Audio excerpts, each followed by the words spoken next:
Hello, everyone, and once again, welcome to the Agent Journey podcast, where we explore the strange and unusual experiences of growing up in time and various systems, as well as provide a safe space for diverse role players to explore aging and other lived experiences, unite diverse communities, and decrease social isolation through online gameplay. Today, I have Static, Pan, Lynn, and Benji playing a Kids Campin campaign. I am your GM, TanyaLashea. You can catch this game and other games just like it on our YouTube channel. Our socials and content warnings will be in the description of this video. Enjoy the journey.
So, we are at episode 9 of our Kids Campin campaign, and we're going to do a quick recap and then see what happens this episode.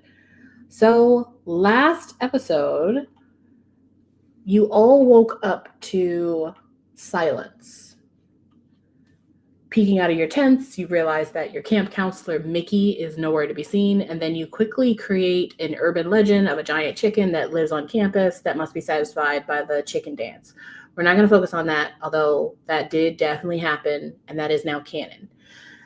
Then you all got down to business and figured out like what was happening, because you eventually learned that not only is Mickey missing, but every camp counselor seems to not be with their campers. All of the campers are kind of just moseying around lost. So you guys kind of go and do some sniffing around. You find a bunch of campers, but you still don't find any other like adults or any other staff. And then you head down to the camp director's home and try to break in, which does not go well. However, you do realize while you're down there that apparently a lot of the staff are all headed to the main office, which is on the other side of the camp. So you all take the shortcut from Dr. Helmuth's little cabin to the main office, which goes like right around the edges of the woods, and you get there in record time. When you guys arrive, you see many people going in and out of the main office, a lot of preoccupied adults who you guys do a great job kind of stealthing past them, but also it's not that difficult because they are in crisis mode, but you don't know why when you start off. However, as the four of you break up into two groups of two to go investigate inside, you guys find out a lot of information.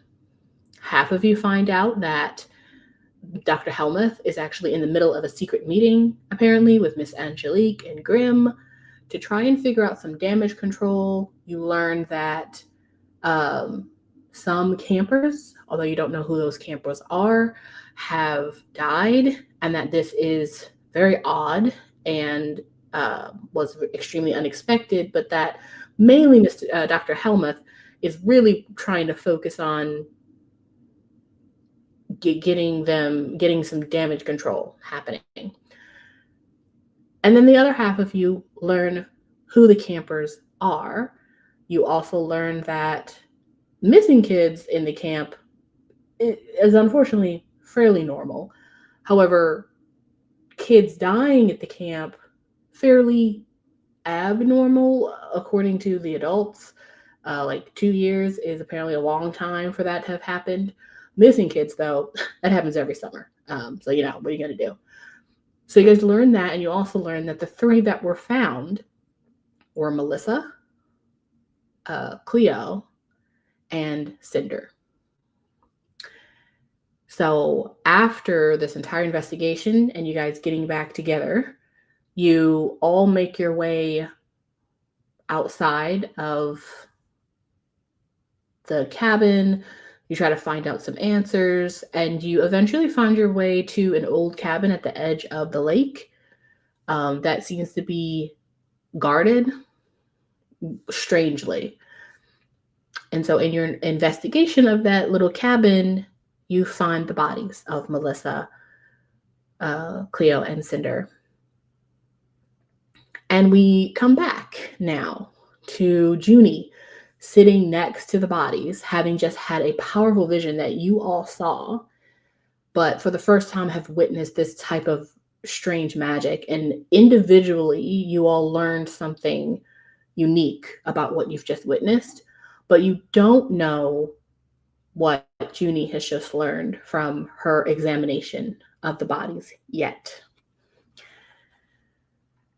So it's kind of crazy to think that it's only been like a week since you guys came and you saw the beautiful campus, and you've been investigating like this whistle man urban legend, and you found a little pet that turned out to be a killer, but and you've been having so far quite the adventure. However, obviously things have taken a pretty grim turn, and you're just all four of you standing in this little shack, quietly, silently staring at one another. What are we all doing?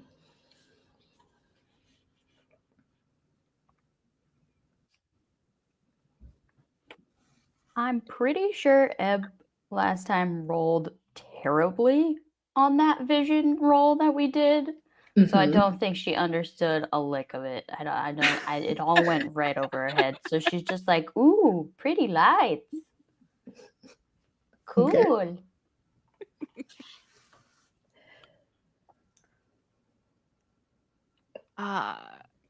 What the fuck was that?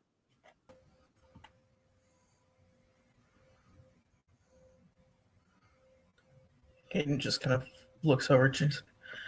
Have you always been able to do that?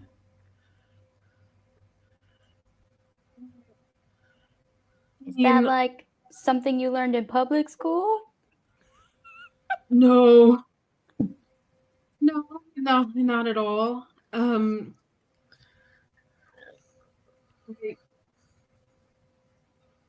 don't even know if I can explain it. I mean, the only other time I did it recently is when I was talking to Hayden last night.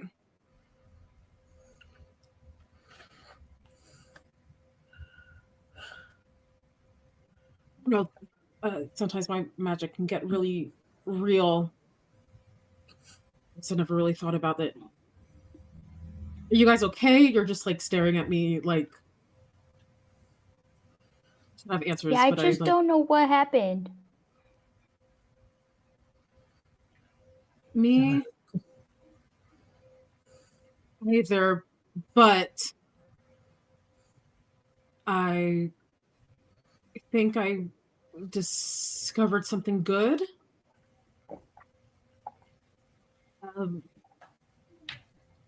And she just gestures towards the bodies. They're not dead.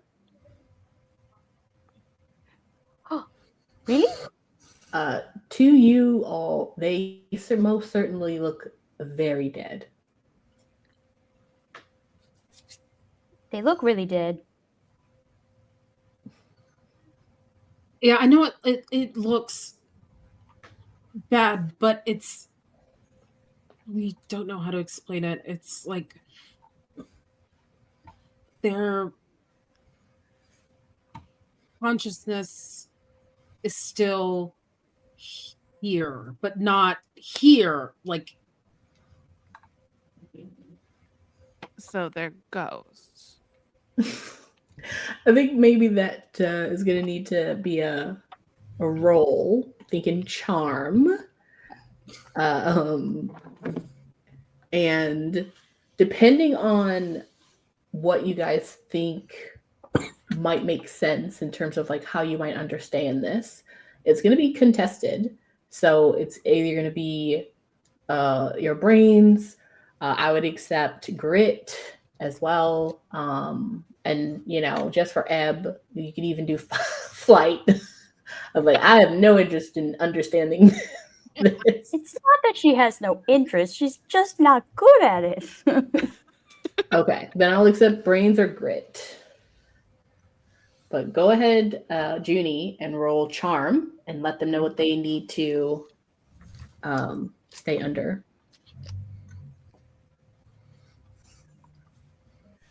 okay. 18. All right. So we're trying to get below that? Yes.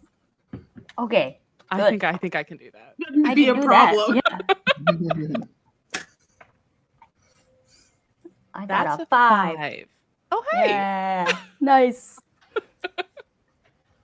Did you do grit or brains? Brains. I did grit. So that explodes. What? Oh no. Oh my god, please get another 50 right off the bat. It's a 28. What What? the Okay, so hell? Hayden doesn't understand anything. Just kidding. Hayden's having a moment right now. Did you do grit or brains? Brains. Okay. For the people, okay, so let's start with who we're under. Gia, since you did brains, I don't think you quite understand like the biology here. As you're looking at the 3 bodies here, to you feel like there's no way that they could be alive. But just by looking at Juni, and you've come to know her well, the way you're kind of figuring out is she seems not just adamant, but like just saying it plainly, just saying it truthfully. So she can't be lying either. So something doesn't really add up to you. Like you're confused. You don't really know how this would happen, but you don't think it's untrue. Ebb, yeah, makes sense to you. I can feel it in my gut. Yeah. You have an intuitive sense that whatever Juni is saying, I mean, she's the one that did the pretty vision, and she's there, and she's touched one of them. Like it makes sense to you. It's all coming together. copacetic. Yep, it's all coming together. So you're kind of on board essentially. Hayden, I think probably your initial reaction is, many different people deal with grief in different ways, right? Some of them go deeper into the river of denial than others. So perhaps this is just Juni's way, of dealing with what's happening here. And probably with just a little bit of your support and maybe just like giving her some time, but like being very clear that like biologically that's impossible. She'll eventually come around.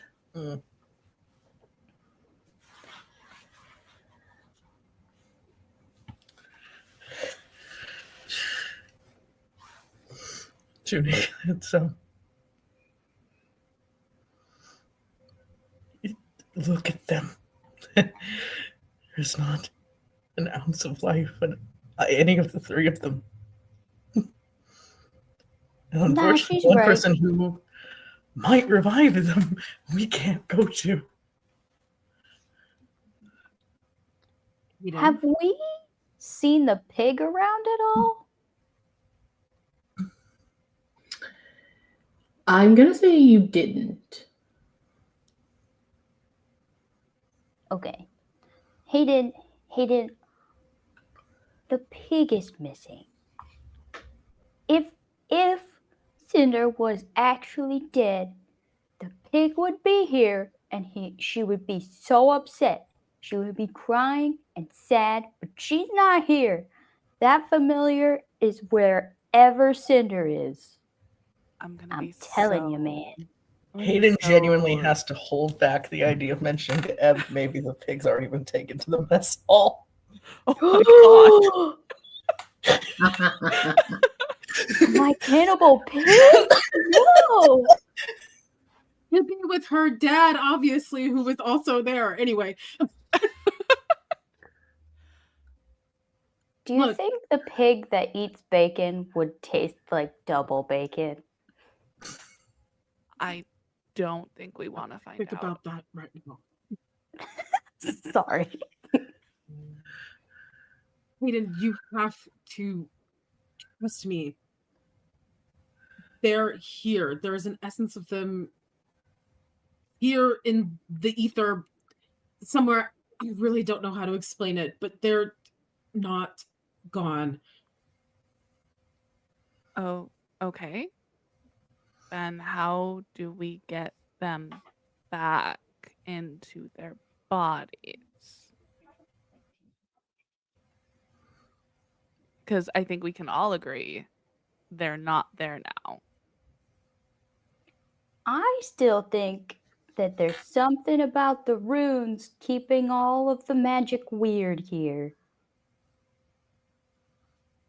So if we break all the binds that the teachers have put on the woods and other things, maybe we'll free everything that's trapped here, maybe? I'm not quite sure that has much to do with this.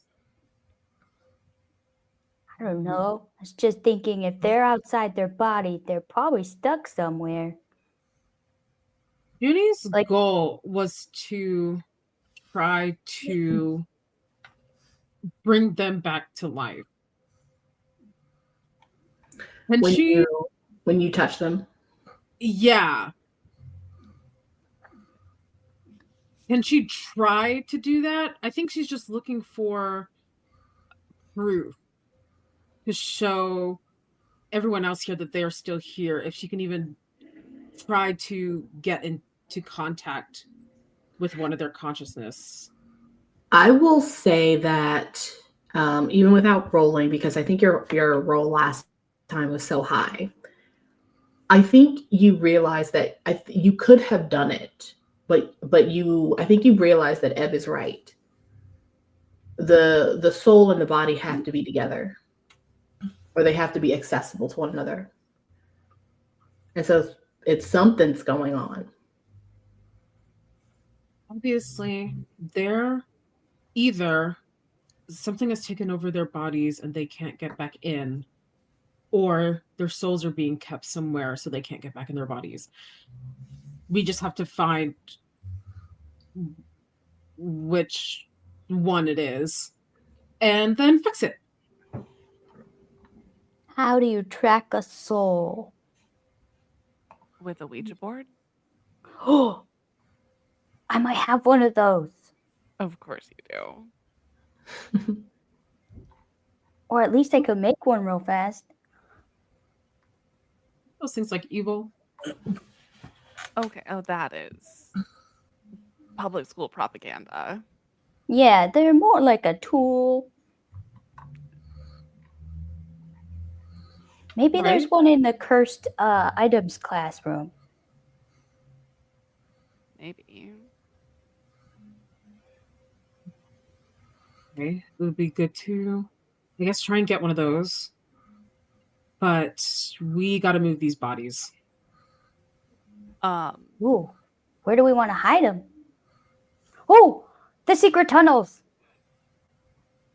I show them my map of the secret tunnels. It is a crudely drawn map by a child that shows Obviously, very clear. It is probably only readable by Ebb, but it does technically show some squiggles that are probably tunnels. There's That's the tunnels. only option we got. As you guys are talking, you can start to hear faint voices outside coming towards the cabin. Most gotta go likely the now. guards that were there before. We gotta go now. Now. Now. Grab a body, lead the way, and she, Juni picks up, Cinder. Okay. Is everyone picking up a body, and Ebb, you are leading them to the closest tunnel? Yes. Okay. I will help anybody carry like the feet of a body. I'm not very strong, but I'm gonna say if Ebb is navigating, you're not gonna be able to hold anyone because you'll need to be in front. I'll also Okay. say that Ebb, I need you to make me a roll so that you can navigate to the closest tunnel as quick as possible. And then Gia, Juni, and Hayden, you guys are picking someone up. So I'm going to need rolls for you three as well. They're going to be grit rolls. God. And Ebb, your roll is going to be first give me it's not really brains. I feel like you can read the map. So let's say you can read the map, no problem, but give me a flight to see if you can maneuver everyone to the closest one before the guards get to you. So let's start with Gia, Juni, and Hayden. What are your roles for grit? Instead of rolling grit, could I do magic and levitate the body? Yes. Please. That's really smart. I should have done that. that is a good idea. Okay. Which I don't think is bad. I'll say as Juni and Hayden are struggling, you both just look over and just see whoever Gia has lifted up just kind of like floating effortlessly. Juni and Hayden, your DCs. Well, who are you guys picking up? Who's everyone picking up? I'm picking up Cinder, who is the smallest. Hayden's grabbing Cleo. Okay. Yeah, I kind of figured. Mm-hmm. Okay. Cleo is bigger because she's a satyr, so that your DC is going to be a little bit different. But Gia, you already did yours. So Juni, your DC is going to be a 6. Hayden, your DC is going to be an 8. About a 10. It's doable. What? Sorry, say that again. About a 10. Okay. So with spending the diversity token, that just gets me to that 8. Okay. You all hoist up, or in Gia's case, levitate. Each person. Ebb, go ahead and roll your flight. It's going to be contested against the guards. I'm just going to give them a D10. They are guards. This is a 10. It's an 8. Okay. So you have to beat a 7. Nice. I rolled a 9 and I have a +1 to my flight. So that's wait, what did I say? I rolled an 8 +1 is a 9. Okay. 9. Okay. Surprisingly, there is a entrance to a tunnel in this abandoned cabin, and it runs like to the left and like on the right side. It kind of goes on the right side of the lake, so it's gonna kind of go down and then cross over to the warden area. That is your closest tunnel entrance, and you're able to get them in there pretty quickly.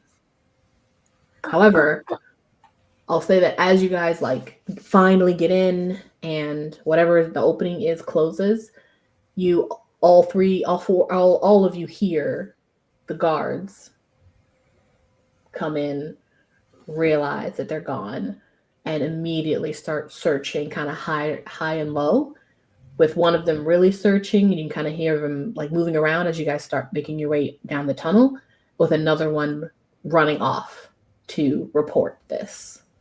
So people will know pretty quickly. But for now, you guys are in the tunnel. And this is just a one long tunnel. In fact, I'll say as you get in there, it's not like the tunnel that you were in with Cinder that was behind the chef's area. It's more like a sand tunnel. It's small at first, and then it gets bigger and bigger. And then Hayden, you'll recognize that it's at one point it gets huge, and the sides, the top, and the bottom are packed sand.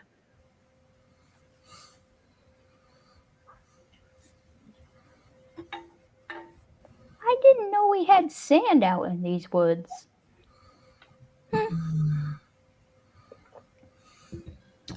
If you like, anyone can make a brains roll. DC's gonna be, I'll say DC's gonna be 6. That's doable. 4 for Hayden. I got a 7. 9. Just gonna go and take the half. That'd be 10. Yeah. Ebb is brain empty. Doesn't know. Ebb is really focused on the map. Yeah. It's just sand. Yeah. Yeah. Ebb, your head's fully in the map, and you at least know where you're going. But you all are going further into this huge like sand tunnel. Gia and Juni, you both immediately recognize this is sand. It's clearly most likely sand from the sand dunes. However, the way it's packed, and like there's also a unique smell. This is like regurgitated sand. So it's sand that's been made by something. This tunnel is huge, by the way. Like, you all are able to fit like standing next to each other, and Gia does not touch the top. It's humongous. It's like a huge tunnel. With my family background, would I have an idea what might make something like this? I think you would have an idea, but Hayden knows for sure. It's a giant sandworm. Actually, they call it a sandworm, but it's more like a giant termite, but it only eats sand. Oh, that's significantly worse. Why did they call it a worm? Well, Not even worm shape.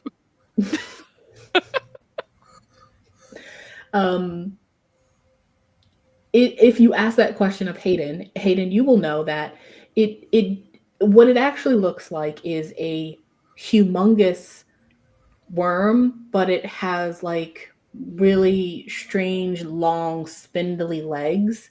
It has about 1,000 of them, so it actually looks like a huge, like a millipede, almost, yeah. Except for basically, it looks like a huge millipede. So what you're saying is we should catch it and make it a steed. No, that is exactly the opposite Yes. of what I'm saying. No. That is No? also what I heard, Ebb. Yeah, That's what I heard. that's exactly what I heard. It also has. I heard get out of these tunnels and don't leave the bodies here, is It what I also- heard. It also has like double pincers. So like inner tiny pincers and then huge big pincers on the outside, very similarly to a termite.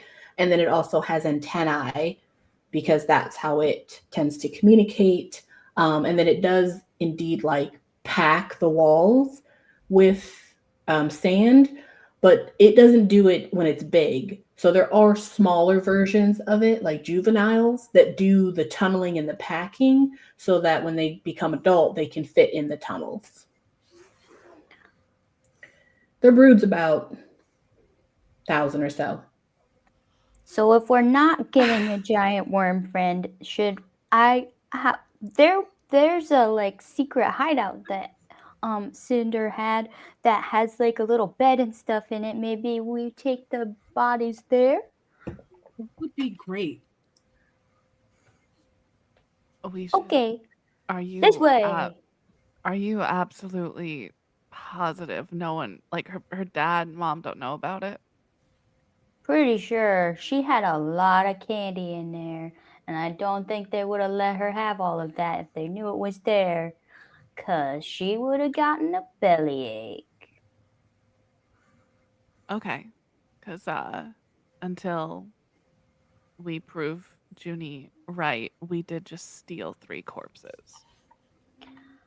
Yeah, but maybe also if Cinder stayed in there a lot, so maybe if her soul is stuck, it might be stuck there because ghosts tend to be where they like to be or where they died. One of those two things. So let's hope she's in the place she liked to be in and not where she died.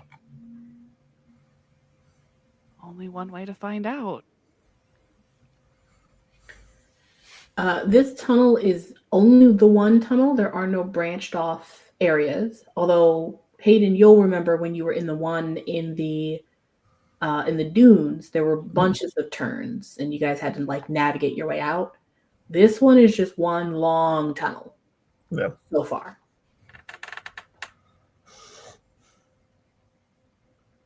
But you guys continue to make your way. And I'll say, like, based on the map, although like only really Ebb can tell this, it's going down, and it seems to be going basically towards like under the ward's quarters, and where the at like where the break leg point is, it's still like continuing to go that way. And so that's the So it's direction you going guys are going. north, away from everything. Yes, like north, like yeah, basically. You're literally going to the center of Breakleg Point because you're underground. So eventually you assume you will pop out like at the cliffside based on where the tunnel goes. Do you guys all have your brooms with you? I have mine, but Nope. the counselors and stuff are using the skies. True, but we might have to fly down. I don't want to fall down Breakneck Point. I'm pretty confident at this that I have figured out what went wrong when I tried to change into a mouse, and I think I can probably become a bird. Or something with wings, at least.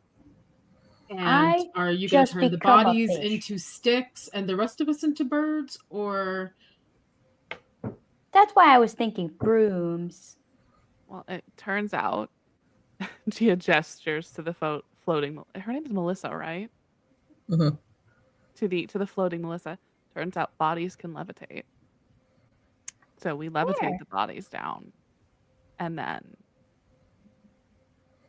try to figure out a way down for ourselves if it comes to it. yeah, but that's going in the opposite direction of where we need to go, isn't it?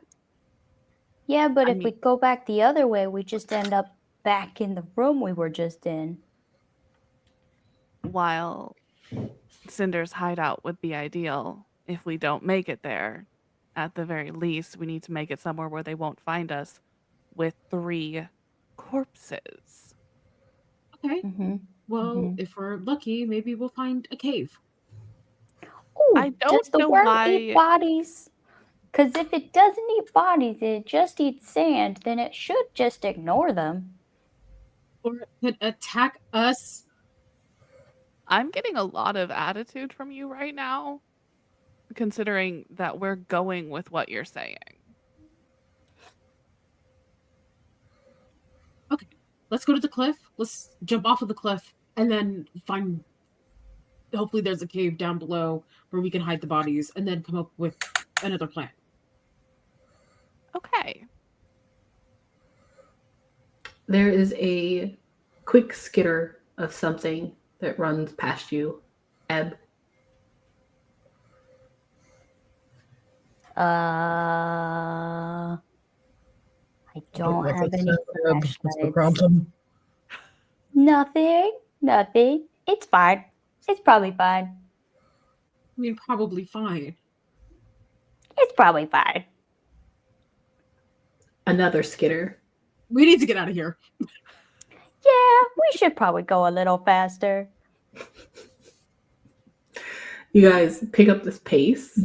Unfortunately, the skittering does not slow down. In fact, as you guys get closer and closer to what should be the end of the tunnel, so hopefully it would be open, that is, of course, the assumption.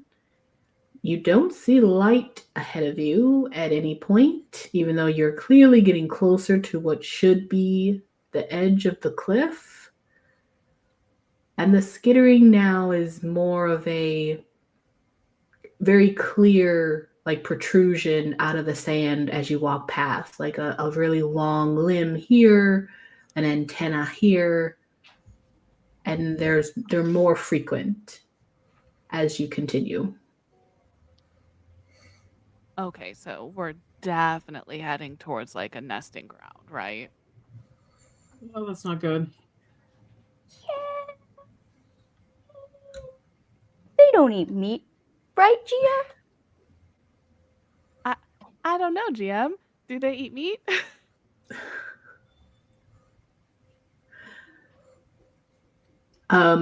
If you'd like, they are staying away from you, but they can be visible if one of you wants to get close to one to take a proper look at it to determine some things. Yeah, I'll stop levitating, Melissa. Sigh. Like, okay, I'm gonna go check. Just stay Okay. here and get ready to run. And if we leave her, we leave her. Because I think we can all agree nobody actually likes her. That's not nice. But is it wrong? No, but it's. Thank you. But you came for me for saying that. You know what? Never mind. You go on, Steve Irwin. If you would like to go ahead with all of your public school knowledge and check out the creepy crawly, by all means, Yes, Juniper, excuse me, please do. I'm pretty sure these creepy crawlies are magical. That has nothing to do with me. Oh, yeah, nothing to do with you, Miss. Yeah, well, you're the Super animal Special person, so Magic. So you're no, the I'm animal going. expert. So why don't That's you why go I said ahead I'm and going. you go and look at it. That's what I'm doing. Guys, That's what I'm doing. What? they can probably feel vibrations. Maybe As don't Ebb know. says that, you guys realize that you are being surrounded by these. What you can now clearly see are basically large termites. They're about the size of a small dog. I don't think you need to go as far anymore, Gia. They aren't moving. So They cute. just have obviously been attracted to the constant back and forth that has been kind of reverberating the sides of the sand and the ground, and so they've come to investigate. I'm gonna throw up. Oh, okay. No, it's fine. Just- Look, they're Just fine. don't be delicious. Think gross thoughts. Can And Ebb is just gonna ooze some of her toxin out of her no. skin. Okay. So hear me out. I've got wild speak. Mm-hmm. Can I try and talk to the weird bugs? Yes, worm puppies. You certainly can. In fact, I'd like to know probably what everyone does in this moment as you all find yourselves kind of basically encircled by these. They're not that giant, but they're bigger than a termite, seeing as how termites are very, very tiny. But they are literally, they really do look more like a termite and less like the worm millipede situation that you assume they'll grow into. They are fairly translucent. They have like the long spindly arms and like big, like the antennae, but they are just kind of, and there's about 20 of them. And there's like a couple others that are kind of like coming down from the sides of the tunnels. Some of them have stopped and are kind of coming around you. Others have like big old things of sand in their mouth and they're continuing on. So they're at the moment they just seem interested. And they aren't really close to you all. They're keeping their distance, but they're getting close enough to where like you can see their antennas moving so that they can kind of gather like maybe what this is that they're looking at. So what's everyone doing? Gia, you are trying to talk to them. Yes. Juni, what are you doing? I think Juni is trying her hardest not to look at these creatures because she smells like vanilla and cocoa butter, and she's like, if they're gonna eat anybody, it's gonna be her first. Okay. I Hayden, smell what are you delicious. doing? They're going to eat me.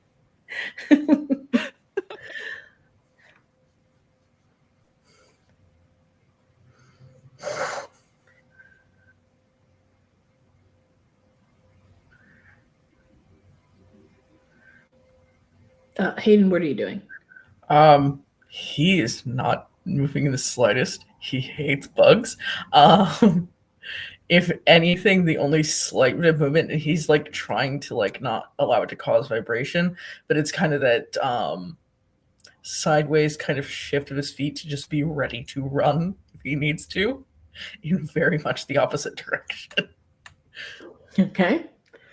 And Ebb, what are you doing? I'm gonna use my growth feature and continue to excrete toxins from my skin, but I'm gonna slowly walk around all of my friends so that it smells like the toxin is all around these weird people. Okay. Interesting. All right. Let's go back to Gia. Gia, you would like to use a spell to try and speak to. I'll say you can choose one. They all look honestly identical, but you can choose one to try and like communicate to. Okay. I was thinking, like, so with Wild Speak, potentially, like, I assume that they have like little like their antenna dealies are their primary communication thing. So I'm going to try to use magic to kind of like communicate with like pheromones or something that Okay. we friends, family, nothing to worry about. Just ignore us. Okay. And so let me get a charm roll from you. Okay. And this is to see how they take the conflicting information of you saying friend and Ebb trying to make you smell poisonous. Yeah. So I think the DC here is gonna be 15. Okay, that's impossible if I explode. Okay, I did explode. Oh my god. That is, so it was 12 and then an 11. And then, which is what? 23. Plus 2 to charm. 25. Damn. That will never happen again. Luckily, it happened on termites. I'm channeling Juniper. You don't get obviously any sound back or a voice, but you see that whatever you have communicated has not just been communicated to the one, has been communicated to all, and possibly even beyond, as you realize that there might be a bit of a hive mind situation happening. But luckily, you have introduced yourself as a new family member, which they are all super excited about. So, unless anyone's going to stop them, they are all going to rush towards all of you to pick you all up and throw you on their backs. So, if you want to stop or run, you're going to need to roll. Just let it happen, guys. Let it happen. I will be one with these bugs. I'm gonna say for Juni and Hayden, unless Gia, you communicate that they know what's happening, then I'm gonna require a roll from at least you two. What exactly? What do you want to do? Whatever you'd like to do, you can either like fight them off or run. I know. I think Judy's too freaked out. I think it's not even rolling. I will opt to fail. I think Judy takes 2 steps away and gets carried off. Okay. Like she gave them a head start to like help in picking her up. I think she's just screaming. Okay. She's like holding on to Cinder real tight. She's like, I can't do this right now. All right, Hayden. I mean, he's at least gonna try and run. Okay. Go ahead and roll your flight. DC is going to be 25. You know, explosions can happen. Explosions can happen. Do it again.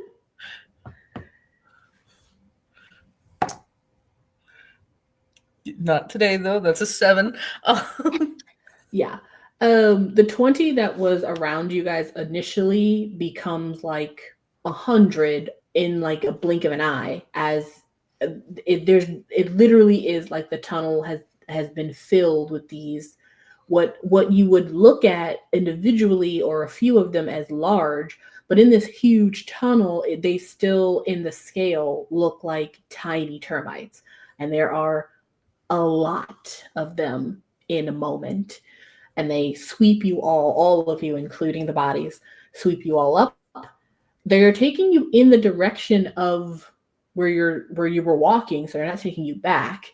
However, again, as they continue to take you down there, you see more and more of them. But at some point, you start to go down, like you can feel that there's like a downhill, and then you finally see branches. So you see like a bunch of tunnels. And this is where you guys get basically swept up in these tunnels and get taken to different lefts and rights. And there's no way you guys would probably be able to figure out how to get back to the main tunnel, let alone back to the surface or anywhere, seeing as how none of these tunnels are on Ebb's map. These are clearly made. And eventually you guys do indeed get to what you would assume is like right at the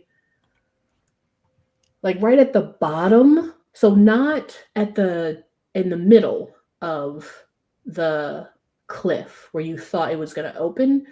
You can hear water crashing up against like a wall. And so you can now kind of tell you are probably at like the base of the cliff where you can kind of hear the water. And it is a huge, big, like open pit that looks kind of half man-made. Like you can kind of see some pillars have been put in there, but they've been kind of packed over with regurgitated sand. And they've been made into more of a home for these creatures. And so that's where you guys kind of find yourself. And then they let you down.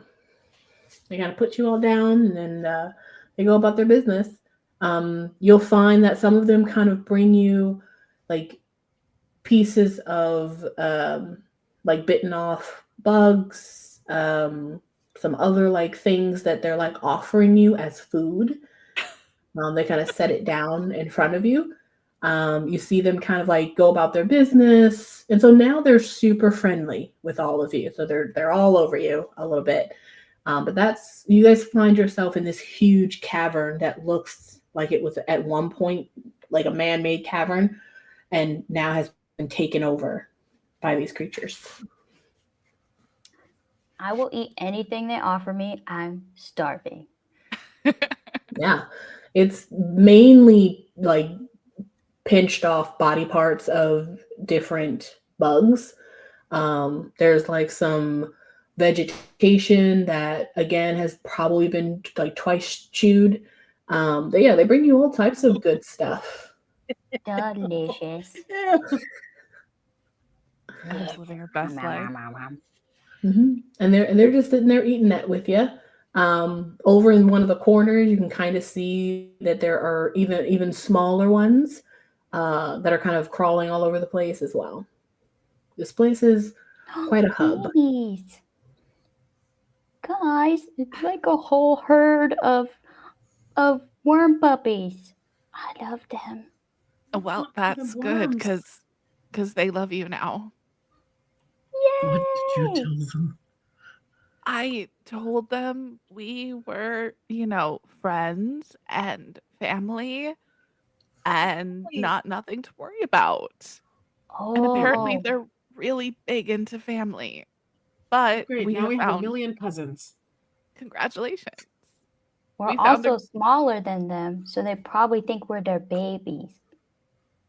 We're just Yeah. babies that hatched. So many bug aunties. Aww.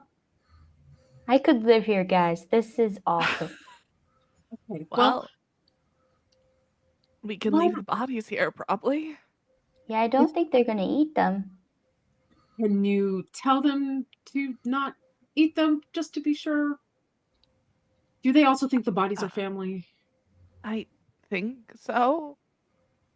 I mean, they did carry Melissa here, and you weren't carrying Melissa, so and she just points to Melissa on the.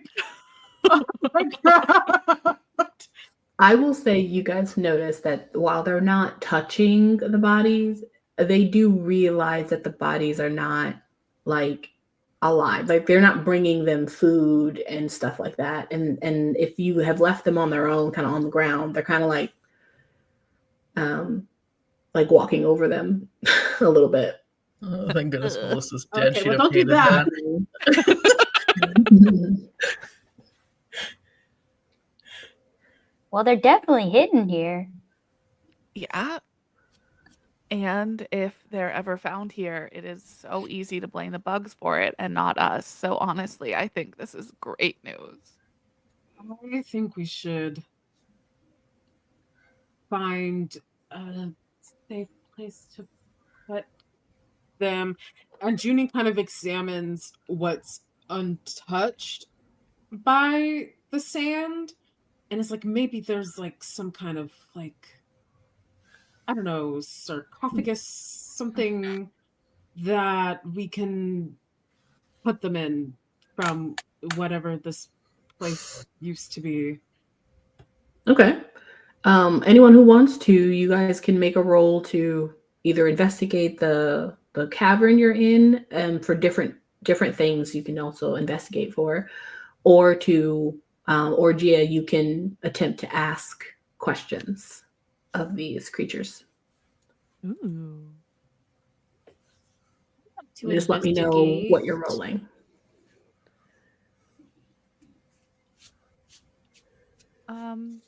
Yeah, I guess I will ask them.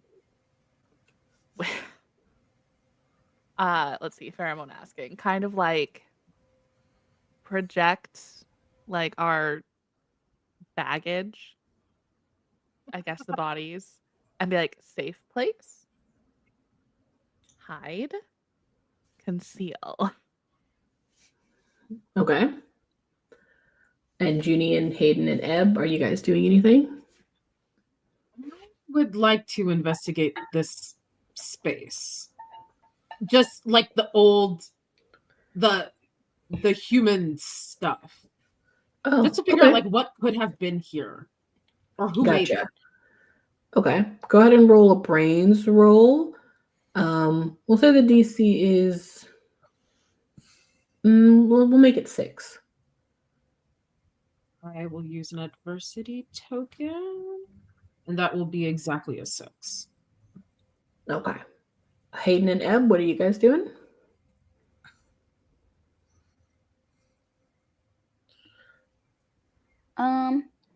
I'd like to do a grit roll to see if I can use my sense of direction and my gut to find a tunnel that is headed back towards like camp, so that we can like appear back in camp as if we were doing nothing. Okay. So you're trying to look for another tunnel that will take you like underground. You're not trying to find a tunnel that goes to the surface. No, I'm trying, like, just any tunnel that would seem to lead in the direction of back to camp. It can either go to the surface or it can go underground all the way back to camp, but just a general, because you said we like kind of lost track of everywhere. So if I can re-establish the direction we need to go, that would be great. Okay. I will allow you to use grit. You'll just have to kind of withstand something within this space. So you can either go and try to, instead of using like wild speak like Gia, try to determine like with your own hands and your body, like go and do some true investigation, which means you're going to be all up in the tunnels, probably covered with little baby termites, things like that. Yes. Let me do that. Go to roll your grit. I'll say it's going to be a 4. Oh, no. I rolled a 1. Okay. And then Hayden, what are you doing? Native. I think if anything, he's considered looking around in what if clearly was man-made here, because clearly if some of this is man-made, they had to have a way to get out. So he's kind of looking around like ladders, ropes, anything he can use as like a try to get to the surface without having to go back into the tunnels kind of thing. Okay. Go ahead. And wait, are you rolling brains? Yeah, I think that does make, it would make the most sense. Okay. DC, it's going to be just a 10.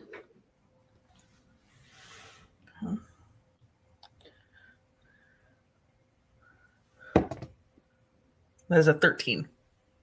Okay. All right. Let's start with Gia. Gia, you ask this hive mind if there's some place that they can keep these bodies safe. And essentially what they start to do is they pick them up and they start to like trot them somewhere. And if you were to follow them, they go into a little portion of this big area where there's essentially like little like burrows that have been burrowed out, and they basically put them in one and then like cover it up with sand. So they've made kind of like a little catacomb, but of regurgitated sand. Nice. I will project gratitude. They hand you several pieces of different types of like mashed up bugs. Thanks. And just stare at you. Oh God, they want me to eat it. Mm-hmm. I'm gonna eat it. Oh, they watch you and then they go back to what they're doing. Mm-hmm. Oh God. Perfect.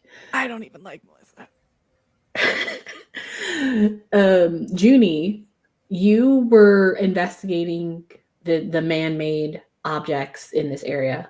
You can kind of tell that this seems to be very old. So like it's not very like new in terms of like the last couple of years, or probably you would even guess it might be even older than the stuff you've seen at the camp, all the log cabins and stuff. Everything is mostly stone.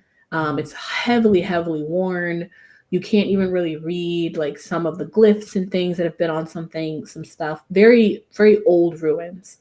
And without even like having to roll because you beat the DC, without having to like really like have seen the ruins that are in the woods, you do know that there are several ruins on the property. And there's one ruin that is exposed that is in the woods. You've just never seen it. And so you suspect that this might just be either like one of the ruins on the property, or perhaps just like the ruin at the dunes, just like the ruin in the woods, they're all connected maybe underground. It's just perhaps they're a little harder, like those connections are harder to see because they've been taken over by these creatures. So that's what you find out as you're investigating. Ebb, you try to dig into one of the side areas to kind of like maybe follow a little juvenile. Unfortunately, these creatures are made for this stuff. They are able to wind and move quickly and easily. They're able to move some of the sand and reorganize the sand. For you, this is like trying to swim through dry, like wet cement. And so you get stuck.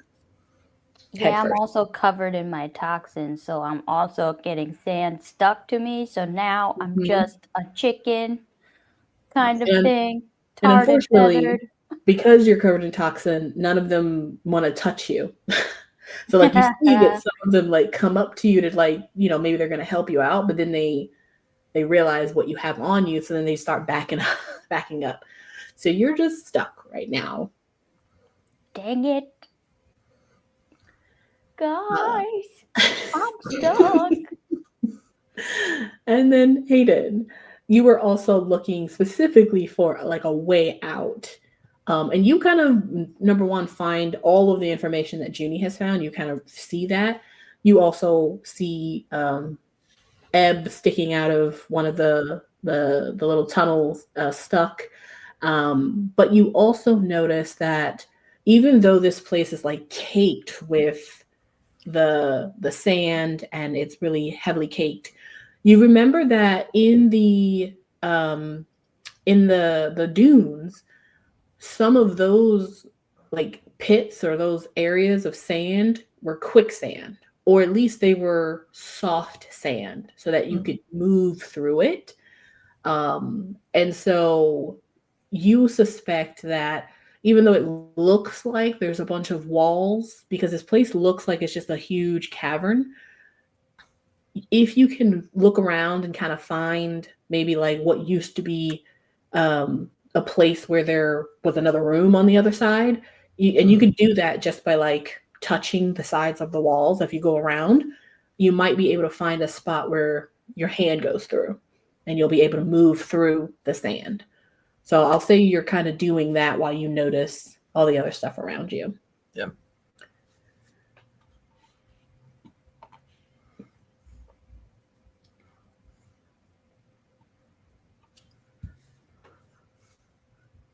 Is Ebb freeable? You can try. Yeah, I guess after I finish eating bugs, I'll go try to pull Ebb out. Okay. Go ahead and, well, I mean, she's kind of covered in some toxins, so roll a grit roll as you touch her. God Sorry. damn it. Ebb. And Ebb, go ahead and I'm gonna say go ahead and roll fight. It's gonna be opposed. Ooh, another explosion. Oh, 6. I got a 7. Okay. Ebb. Ebb, what's the effect if this stuff gets on someone's skin? It's a neurotoxin, so Oh, Jesus. God, awful. Oh, God. That's 4 buddies. God. it's kind of like a paralytic agent, a little Right. bit. Yeah, sorry. Yep. So Ebb, your feet are kind of dangling and you're kind of kicking them, asking for someone to help as the bugs, the termites kind of stay away from you. Gia, It's on you your walk up. boots? I'll say that, Yeah, I'm wearing my rain boots. yes, but I believe the term you used was you let it kind of like get all over you. You did say I So- You did say that. So I'm sure gonna did. assume that even if she touches your boots, that she's gonna like touch you. So yeah, you grab her to like pull her out. Now I'll say that yes, you were able to grab her and you pull her out. And as you pull her out, Ebb, you fall to the ground, and Gia, you also fall to the ground, paralyzed. Shit. Can I still speak? Sure. Ebb. I'm sorry. It's the pufferfish thing. It's mom's side of the family. I'm sorry. How long is this gonna last? It'll wear off in a little bit, probably. Ebb, I don't. Oh, you should just drink a lot of water. That will help. Here's some water. Is this the murky water you keep in your boot? I don't want your boot water, Ebb. No, I have a jar of murky water that I keep in my backpack. That's better. It's also murky water. I'm going to say, because Gia, you were paralyzed, you're not going to be able to move. So Ebb, if you'd like, though, you can roll, Gia, you can roll a flight to like, to like keep, I don't know, keep your mouth closed or. You know what? It's worth a shot. As Ebb tries to pour this down your throat. That's a 3. Oh, 4. Ebb, you can kind of see Gia is not a fan of this idea as her eyes go wide and she's like, I don't think I want this. But you're able to give her some of that sweet, sweet water. And I'm sure in time she'll be fine. But for now, she is paralyzed on the ground. And you're kind of hovering over her, force feeding her murky water. It should dilute the toxin faster. It's okay. You'll be okay. It's fine. Juni and Hayden, what are you venom in Gia's eyes.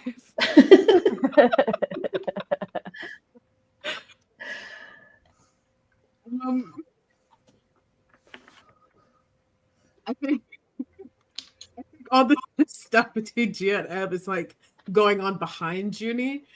So it's kind of like background stuff. And she turns Hayden and it's just like,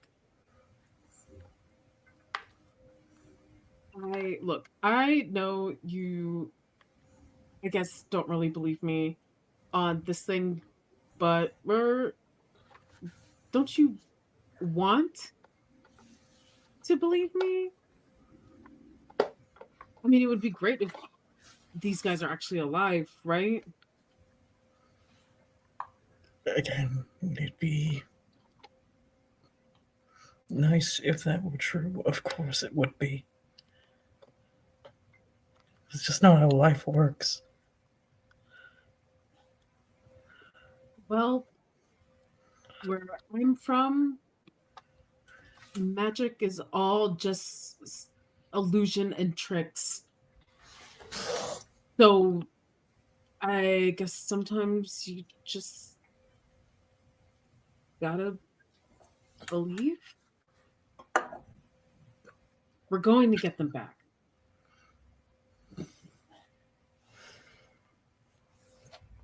He just kind of exhales. I hope you're right. Really, I do. I hope you're right. So, do you have a crush on the satyr girl, or...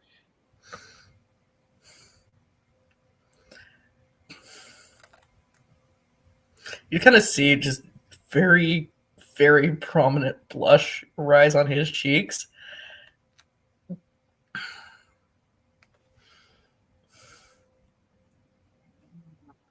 You're really gonna have to let Melissa down.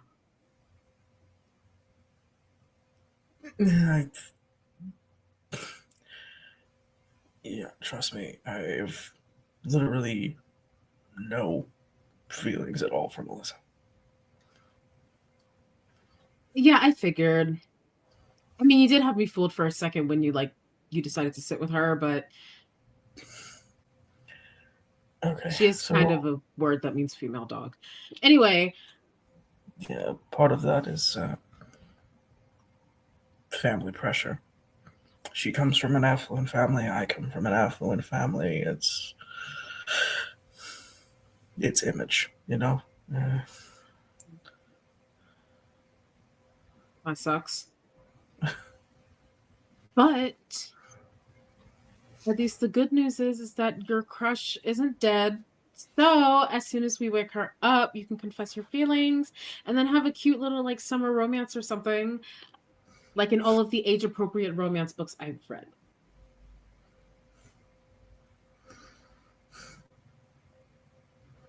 You just gotta see him roll his eyes slightly, but there is still a smile there. So. Yeah. Oh, did you find anything interesting about this place?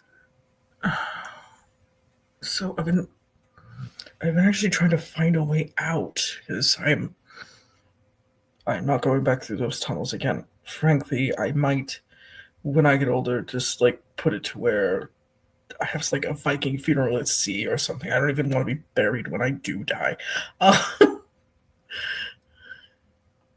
Whoa, how'd we jump to death, dude? You're not gonna die. I'm talking many, many years down the line. Oh, thank God. Ooh, because 3 people came real close today. And I've died before? Not fun.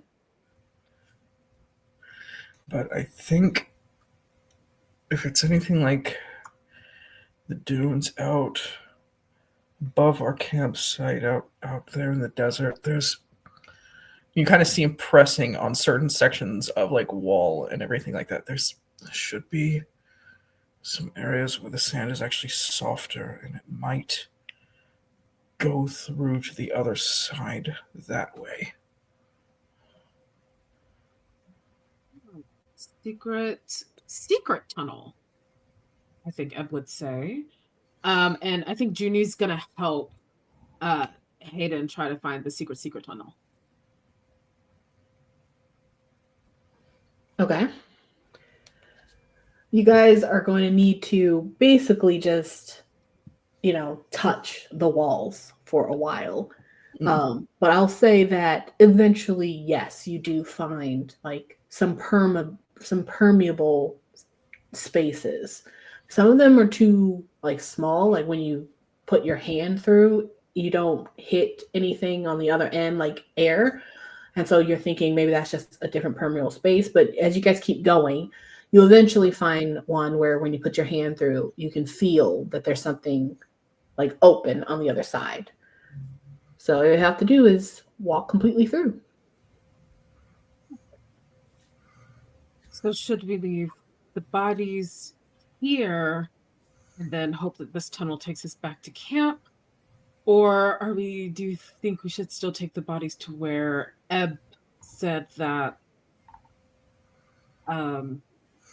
Cinder's special place is?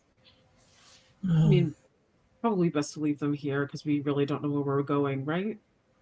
Yeah, I think if anything, at least we know if they're here, we know where here is. Okay, great. Hey, Gina, what in the world is going on? She was like Gia gargling on water. Ebb got stuck. Gia, give me a grit roll to see if you are now mobile or as mobile as you can be. We'll make the DC a 10, and every time you roll, it'll get less. So in like 3 or 4 rolls, maybe I'll be able to move. That's 3. Oops. Nope. 4 with whatever that stat we have is.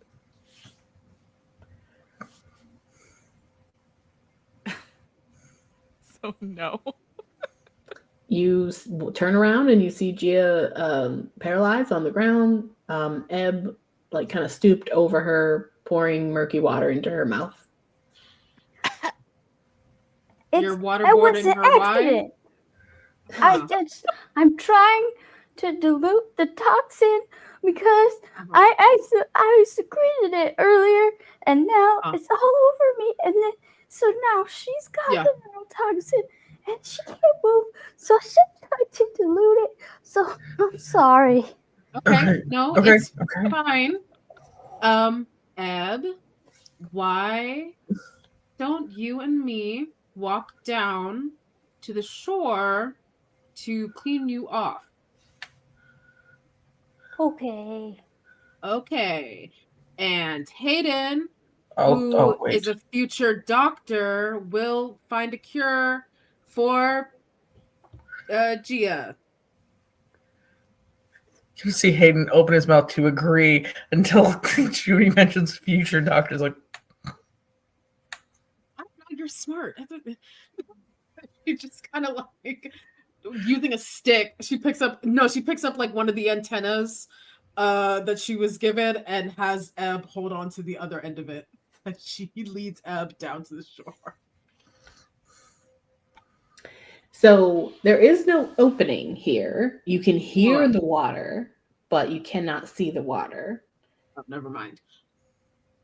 However, you guys have found like a place that you can go move into, so you don't know what that looks like yet.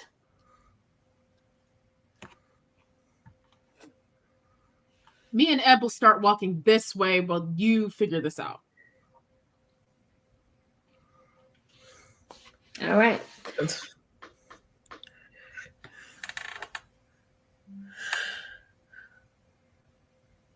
Well, how are you figuring it out? Hayden's gonna like crouch down next to Gia's like. So I'm gonna be 1,000% honest. I do not know how to fix this.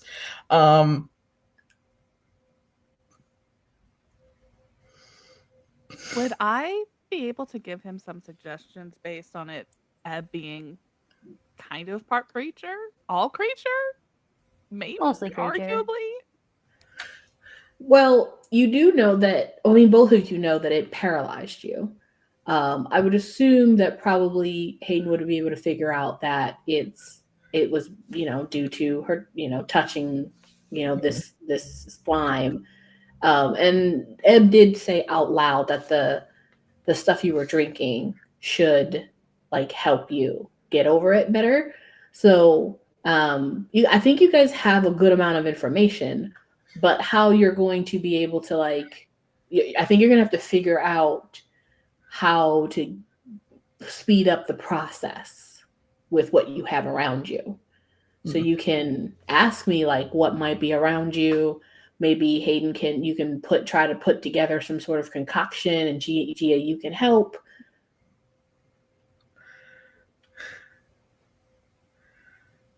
Okay, so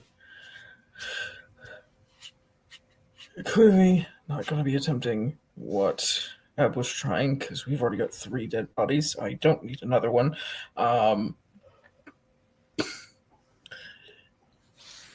Okay. Yeah. What do I see in the kind of immediate vicinity that might help? I will say if you look around in the brood area, like where the little tiny ones are, the little tiny termite creatures are, you should be able to find some interesting stuff over there. You can make a brains roll. Yep. We'll say the DC is going to be 7. Okay.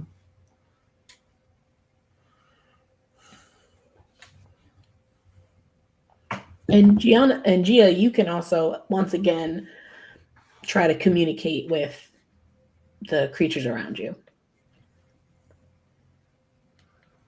Yeah.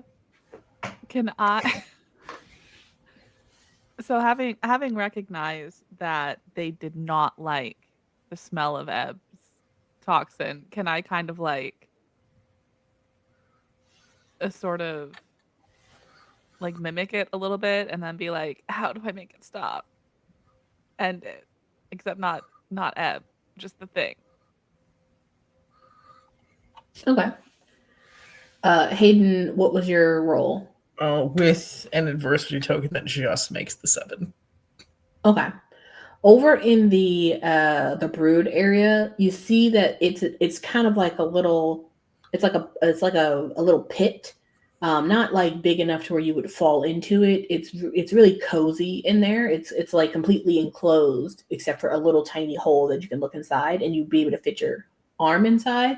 Mhm. But it is filled with, like, it looks like at least 100 of what looks like kind of fish eggs, except for they're not obviously in water. But lining the sides of this like big old, what essentially looks like a huge sand cocoon, instead of the regurgitated sand you've been seeing everywhere, it's also lined with this, like, what looks like a pink jelly.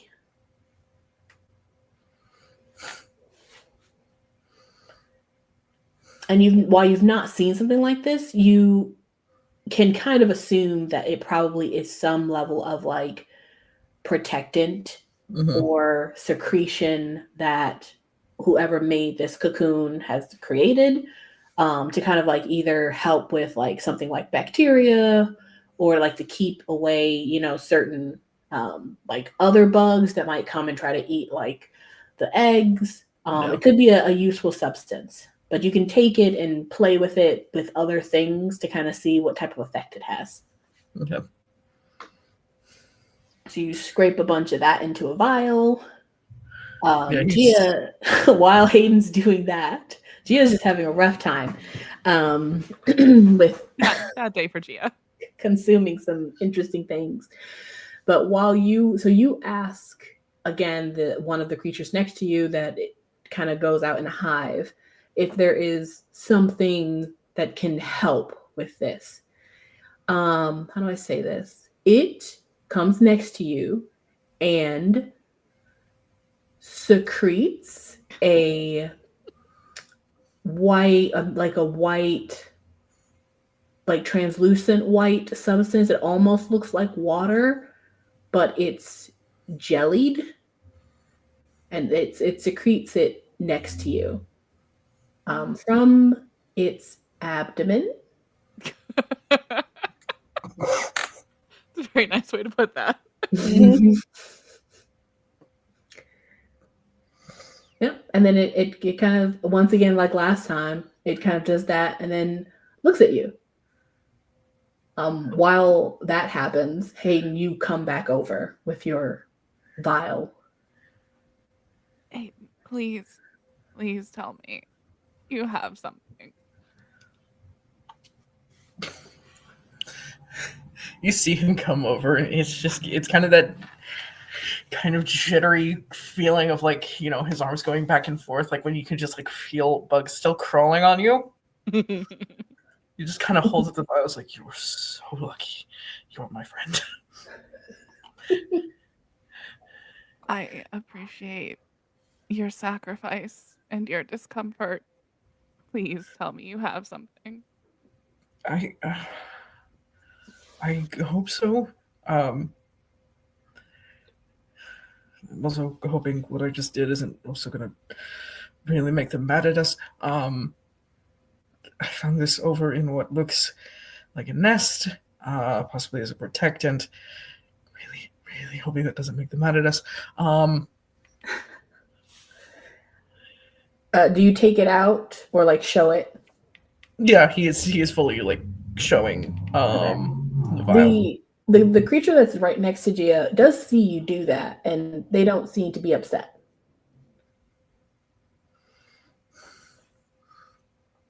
Okay. What? Okay. Do I have to eat that? So I'll say that you two can put your heads together with what you've asked this creature and what Hayden has found and what you think might work as a concoction. And I'll say that over like a couple of minutes of trying to figure it out. Hayden, you can take this concoction that you have found, and then you can mix it with the substance that the other creature has left to kind of basically make like a salve. Mm. And you can put that on Gia's hands. Yeah. So you guys do that. I'll have Gia go ahead and make a grit roll. Okay. DC is going to be 12. I'm just farming adversity tokens at this point. That's a 3 total. It works pretty much immediately. You feel your body like able to move again. Okay. I am not mad at Ebb. It's a natural defense mechanism, and I should have remembered that it was a thing. I'm trying to exercise patience here. Within a couple of seconds, you're able to like move and get up, and you're back to your old self. The substance that was smeared all over your hands basically like crusts over, almost like a casing. Can I get it off? Nope. How much mobility do I have in my hands? You actually still have mobility. It's almost like you're wearing like thick winter gloves. Huh. So it feels interesting, but it doesn't hurt or anything. It's just Oh, you know what? Fine. This could be so much worse. Okay, well, at least we've got you up and walking again. Let's go find Juni and Ebb. Juni and Ebb, what have you guys been doing for the last like 5 minutes? I think Juni was leading Ebb down that tunnel in hopes that maybe they could find an opening to some water. So you guys found a permeable area, you and Hayden. Did you want to go through that while Gia and Hayden deal with that issue, or are you going to wait for them? By the way that you're saying that, I have a feeling that maybe I we don't want should to wait. make a decision. Just asking. It takes about 5 minutes for them to figure this out. So, like, what are you guys doing for 5 minutes? What do you think? Do you think we walk down this tunnel? I Did mean, you? you were trying to take me to water to wash myself off. So if we thought water was right on the other side of this barrier, then maybe. I gotta commit. We walk down the tunnel. Okay. So on the other side of the permeable sand area that you guys found, it is much, much darker. Like everything so far has been fairly lit up because the sand tunnels have light in them, and then the big tunnel that you guys are in, this huge cavern, has light in it. On the other side, though, it doesn't have light. So does either of you have some sort of light source? Can I make a light source using magic? Sure. How would you do that? I think she just takes out her wand and uses it like a flashlight. Okay. I'm gonna say as you guys walk in, go ahead and we'll just call that a charm. DC is gonna be we'll say 12. Should be Okay. easy enough.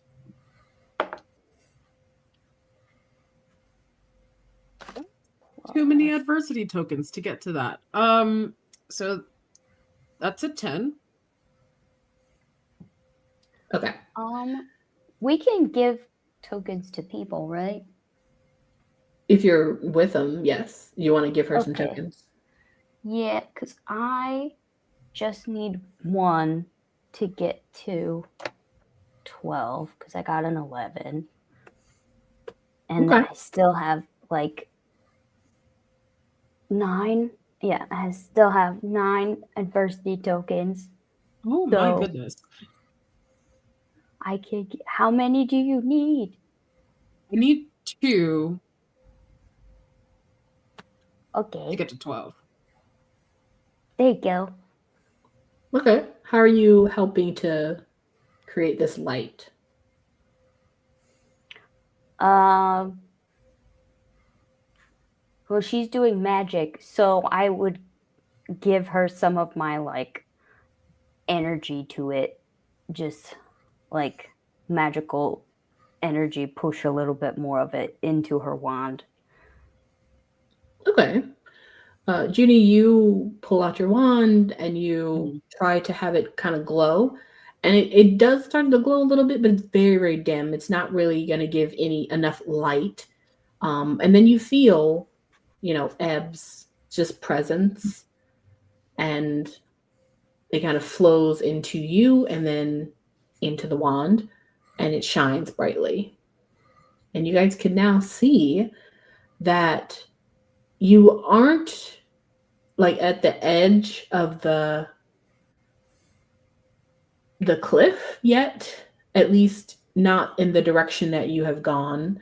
However, you are in another large room. This one looks way different than the other room because this one is not taken over by the sandworm or the termite creatures.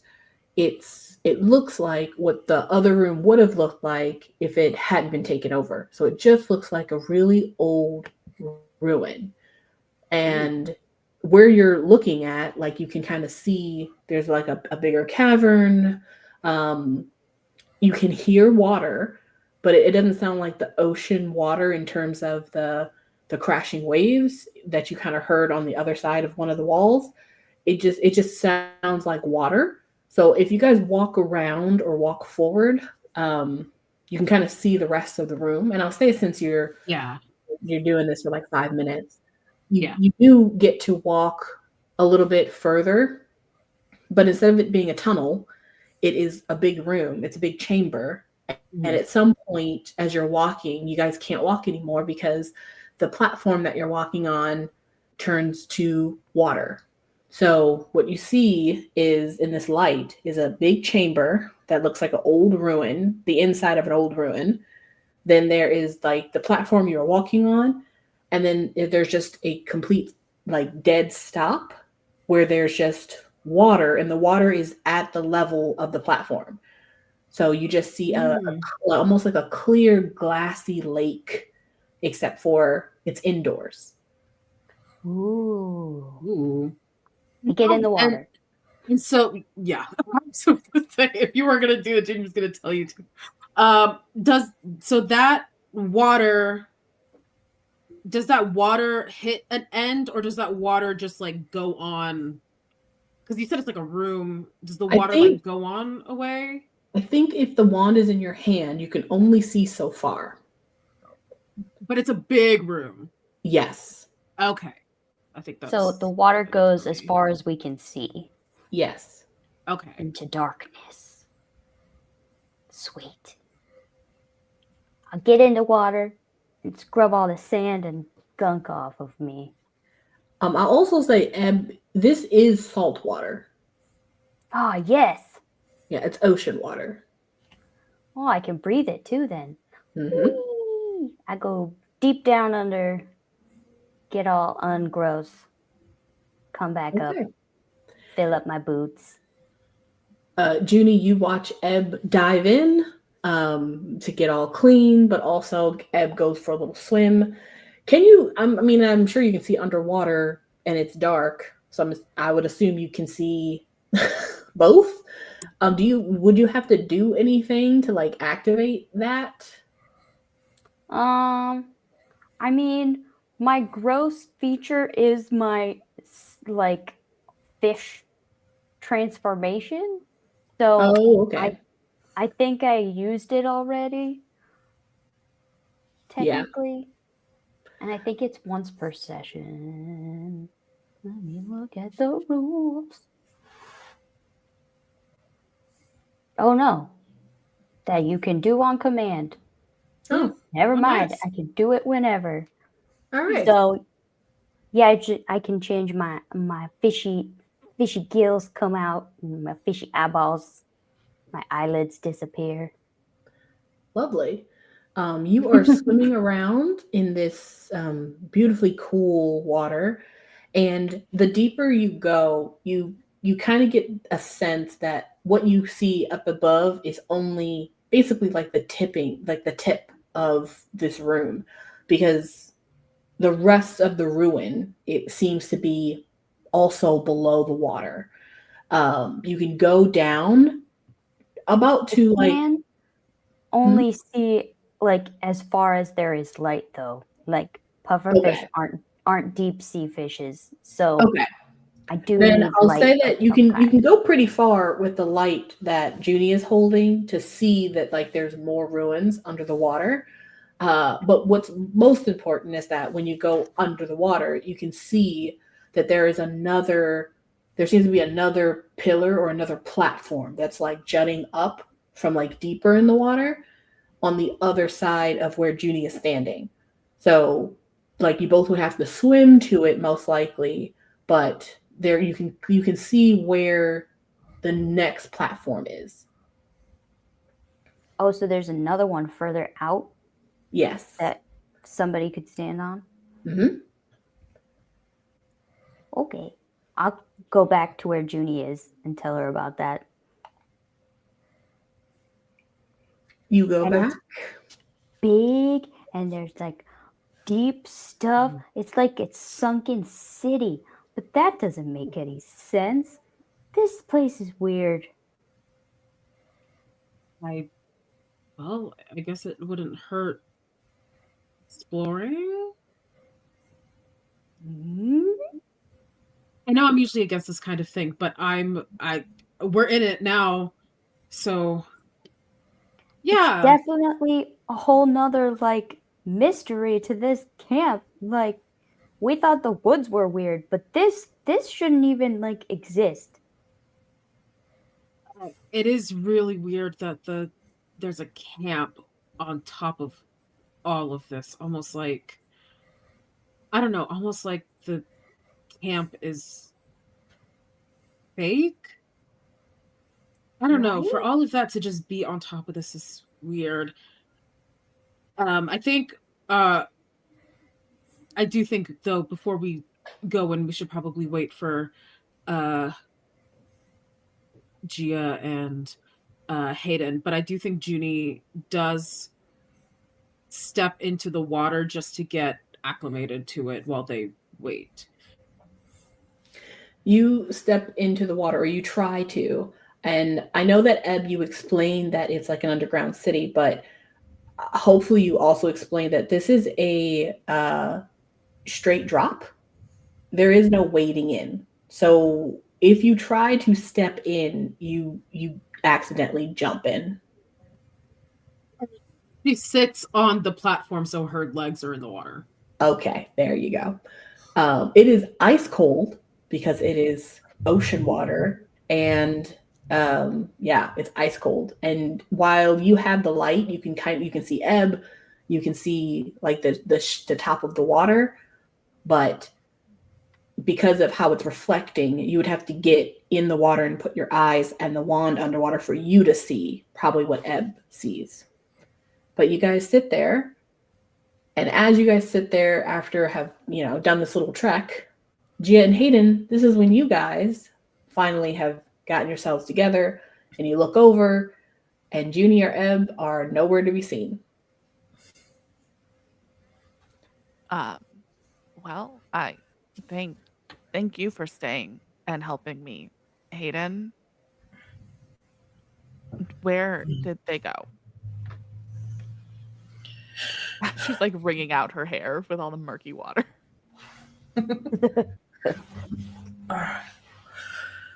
Come on.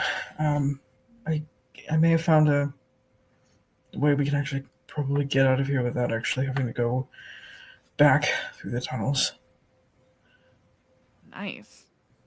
Because I have no idea how to get out of here otherwise. Yeah. Kind of leads her back over to the same spot. And before even pushing through like the section that he and Juni found, he already pulls out his wand and just kind of already starts with it being lit up like a flashlight. Because he's dealt with this before. Mm-hmm. Okay.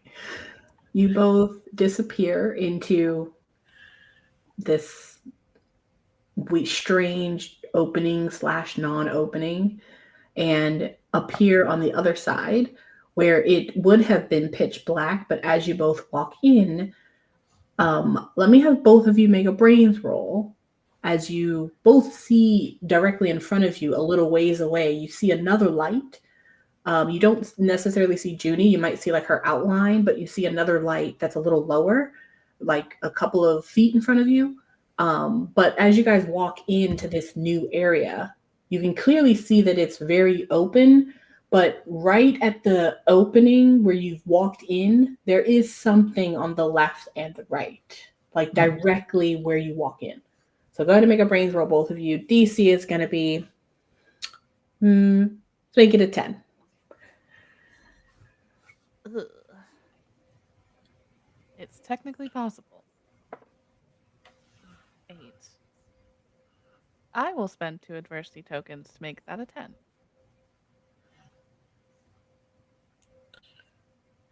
And that is a 16 for me. Jesus. As you both walk in, light already ready, nice and bright, you see directly, you both see kind of like simultaneously right to the left is a huge, it's not a huge wall, but the wall would have been huge. It just looks like it at some point, disintegrated. But there is a huge like stone, what looks like a stone lever, essentially. I cannot tell you how much I want to pull that. I'll say, Hayden, you don't think it's like a trap. Mm-hmm. You think it's a mechanism that is expected to be pulled when you walk into this area. Yeah.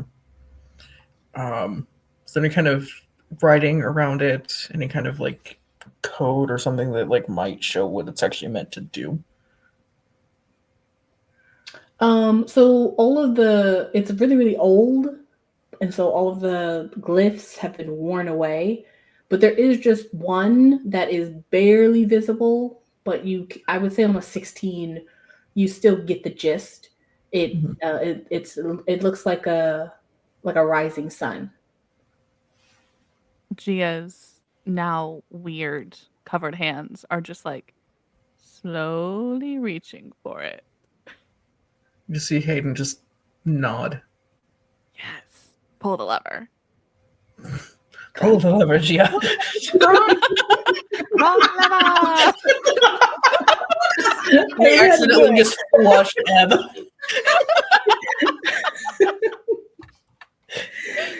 Juni and Ebb, you guys are surprised as what you see, because you guys are in the main area, like a little further down where the water is. You all see basically what looks like balls of magic, like light, coming from the very, very top of what would probably is the ceiling, which is actually very, very high. You're now realizing, because as they float down, they get bigger and they expand. Essentially, you have turned on the lights. So now everything in this huge new room becomes illuminated. Juni, you were sitting on the edge. Ebb, you are in the water. Gia and Hayden, you guys are still by the little opening, but also you can now see the full room, just like Juni and Ebb. And this is what you all see. This is a huge room made of mostly stone bricks that have crumbled over time. Beautiful old ruins. But along with having like a glassy black water that it looks still but clearly is ocean water in front of you, you now all see a giant, huge wooden ship on the other side of the room. It is half in the water and half sticking up. It's clearly very old. There's splintered wood and it has a huge hole in the hull. Its mast broken, scattered all over in the water, but also on what looks to be a indoor beach of some kind that has a thin layer of silver white sand. There are also like old crates on that beach. There's a few like skeletons, like fish skeletons that seem to have washed up. And right in the center of this huge room, so all of that stuff is like to the left of the room. In the center of the room where the rest of the water is a beautiful like little island that has basically a pedestal that looks like there's something on it, along with a bunch of debris and some white sand that's also on the base. And above you all, you see that these magic balls of light that have now illuminated the room have also shown you that there is a huge floating, you would assume it's a sculpture because it's not moving, but it is not attached to anything. It's not attached to the ceiling or any of the walls, but it is a huge sculpture of what looks like to be a full moon, fully floating, unattached to anything in the air, directly above Juni and Ebb, who are in the water. And on that little plinth, where there's like that little island, if you guys continue to walk forward, you can kind of see that on the dais there seems to be some sort of a silver disc and a bunch of other really interesting things, but you'll have to get closer to see it. But that's what you all see at the light switch on. Guys, first off, pirates, so cool. Second, I'm pretty sure that's the present that you're supposed to offer to the moon goddess so that she comes out from under the tree. I don't remember the story, but there was something that was hidden under stuff that she needed to come back. Something. Perfect. I think that looking at the space, Juni recognizes a lot of the things here. Mm-hmm. And I think the first thing she does is she grabs onto Ebb and quickly pulls the two of them out of the water. Oh. I don't think it's safe. Well, neither is the ocean, but I live there. No, I know this place. I don't know this place, but I don't know this place, but I know this place. And she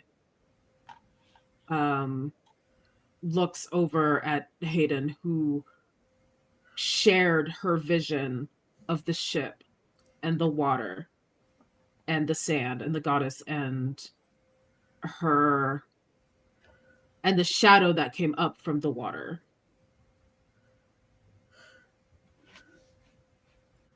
In that place. Mm.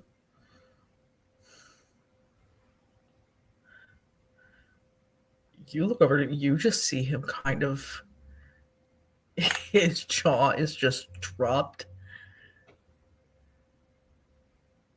This is incredible.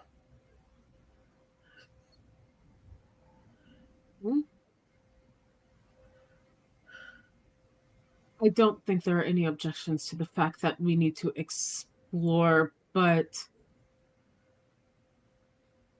I do think we should be careful.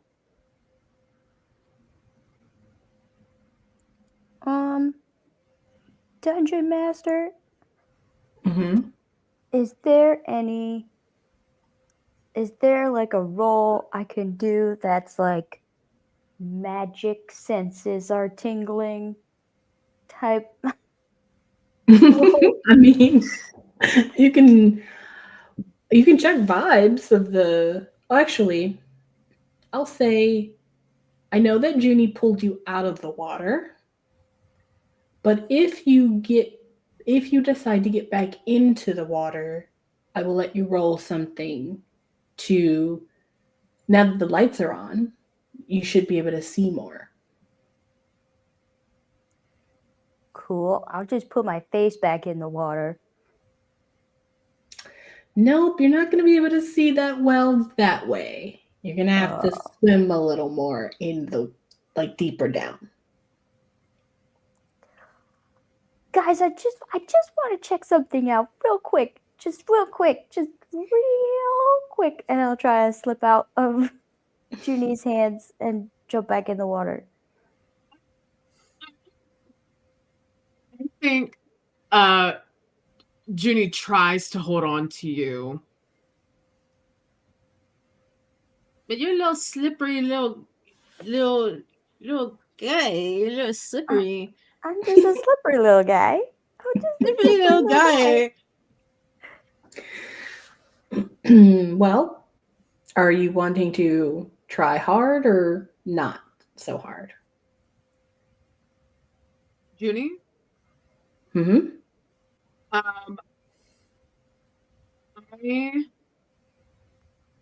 Junie would want to try hard because of her vision. Okay.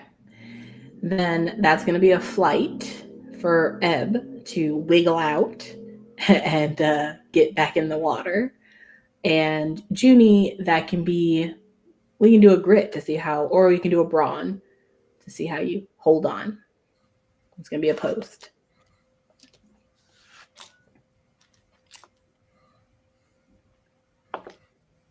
Well, not too bad.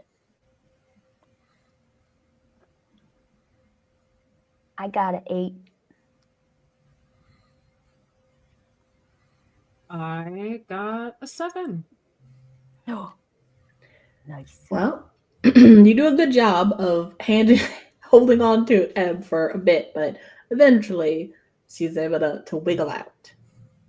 I just got out of the water. I'm so slippery. Hayden and Gia, you guys are still a little further away from Junie and Ebb. I'm assuming you guys will come closer. Mm-hmm. Mm-hmm. Ebb, you hop into the water. You can clearly see just from the way that the balls of light up top, how they really permeate through the water. Like you can follow like a stream of light that kind of cuts into the water to get a little deeper into this huge underground cavern. And you can kind of see, like, as you get further down, the water does get colder. So you can clearly see that you're getting deeper, but you can also at one point feel a current that starts to like pull you out. So even though the top is very like glassy and smooth and looks stagnant, there is an undercurrent. So you do know that if you were to follow it, it would lead you out to like it'll lead you out to like the underside of like the edge of the cliff, or perhaps there's like a waterfall that comes out of the cliff and actually goes down. You're not sure. You've never, I don't think you've ever been on that side. So you do know that. Another thing you notice while you're down there, just kind of checking the vibes, is this deep darkness that you're seeing down here that you're really only able to see through with the light. It is not, some of it is natural darkness, but you can kind of tell almost as if like a bit of like tingles from just like the air or the water around you, that there's a bit of a pocket like that's a little deeper down further to the left of where you're kind of like swimming, that's clearly like a magical darkness. Like it's a darkness that is intentional, trying to conceal something. And you can kind of feel that whatever it's hiding is not good. Fun. I will swim back to the surface, though. As you were doing your investigating and you're making your way back up, Gia, Juni, and Hayden, what are you guys doing as you wait for Ebb to come back to the surface? There's a lot to see in here, but you can only really reach like the edge of this little pier that you're on where Juni was sitting. Everything else is water, and then you'd have to cross water to get to the beach that's on the left. You'd have to cross water to get to the ship, and it looks like you'd have to cross water to get to the little island as well. So you can't really like go to any of these places and like touch them, but you can try to still look around you. Can I try to like reach out with magic and see if I sense any creatures around? Sure. What are you wanting to use for that? I think, well, knowing me, I'm trying to talk to them, so probably charm. Okay. That sounds good. Before we have you do that, Juni and Hayden, what are you guys doing as you wait?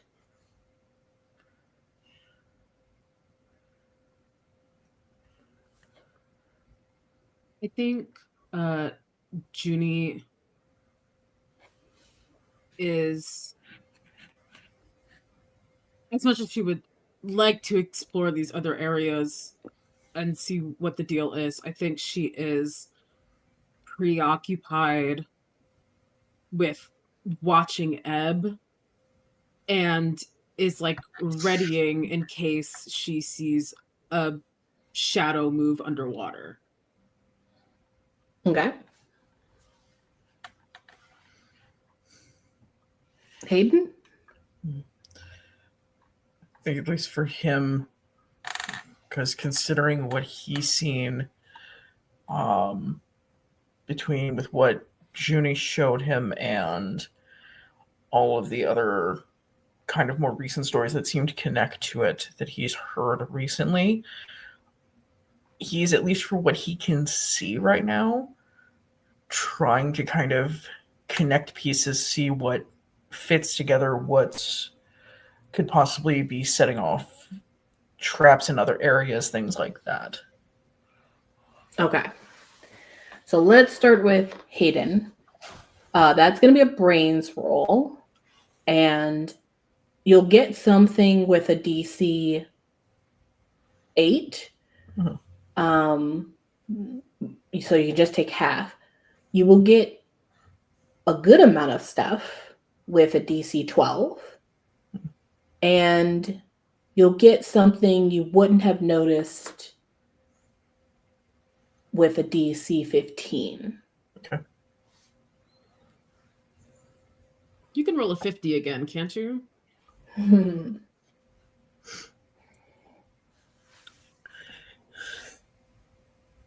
So that's a 16.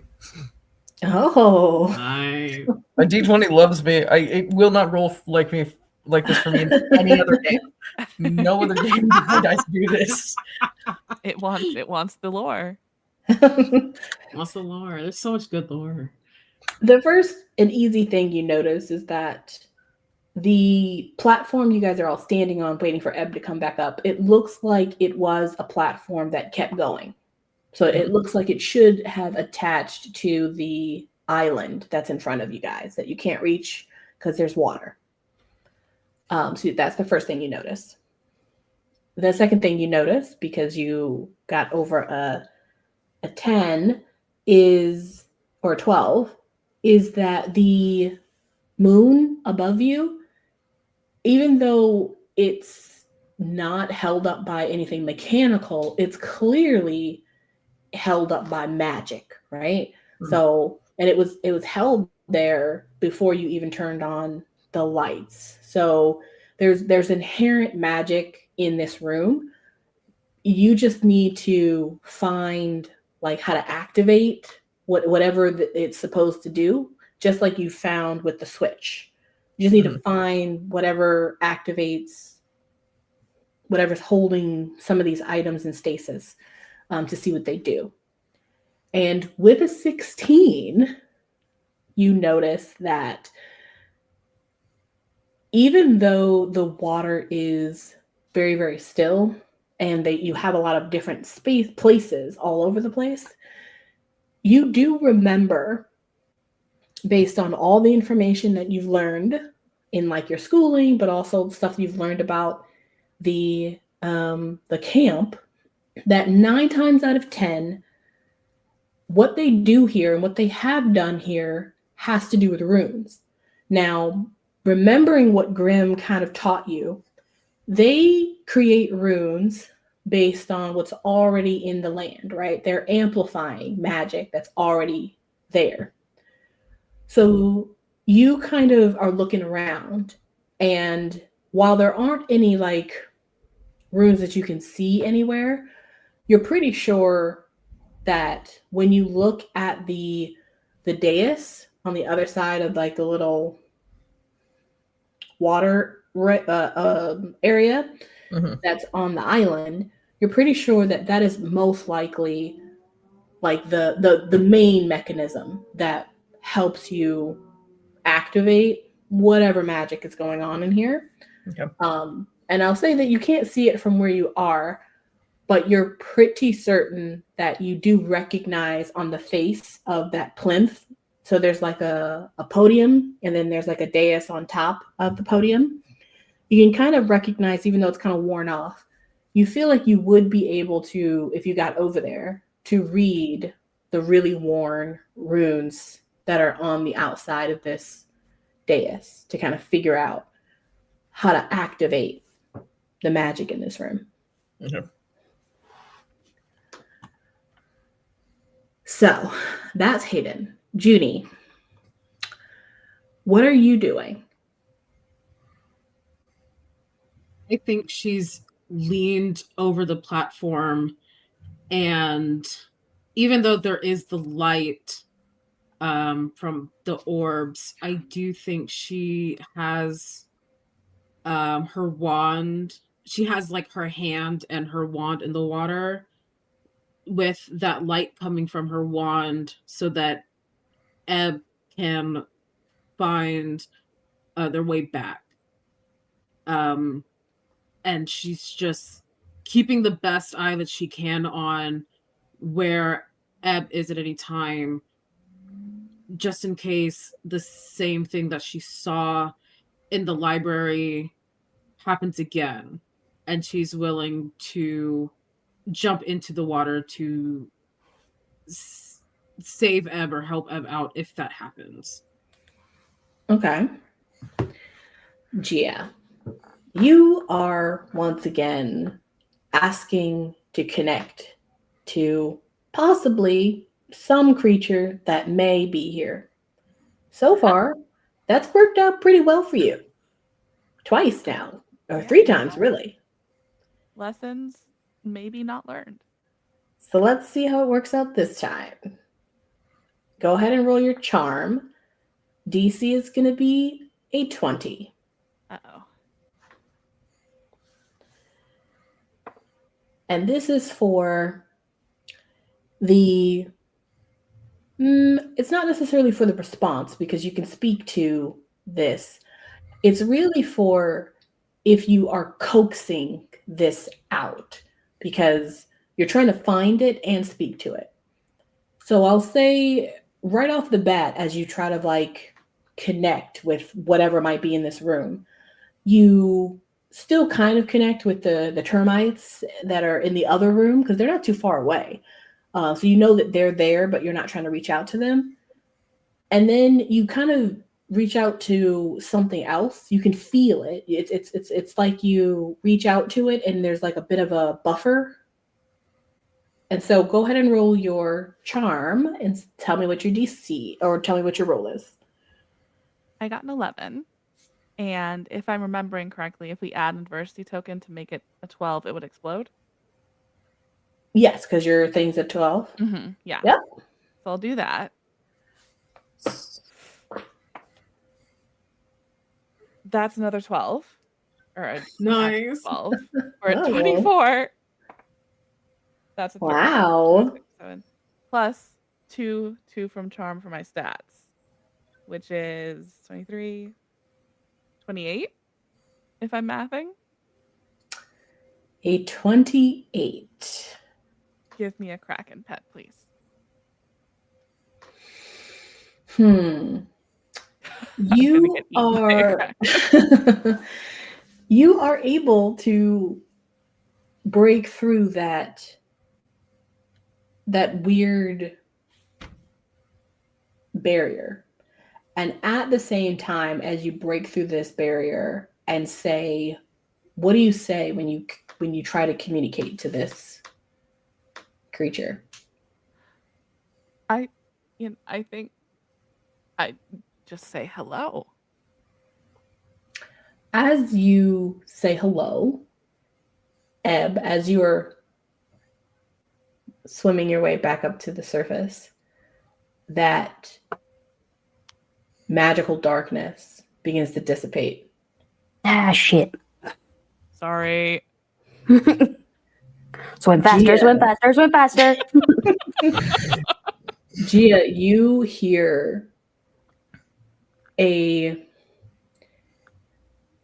almost sounds human, but you realize when you say hi and it says hi back, it's almost like taking your voice and changing the pitch of it to respond to you.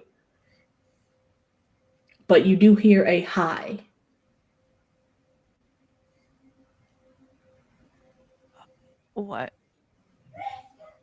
What's your name? You ask what's its name, and again, it kind of takes it's kind of taking pieces of your voice and rearranging it and repitching it to answer you, and it just says Gia. That's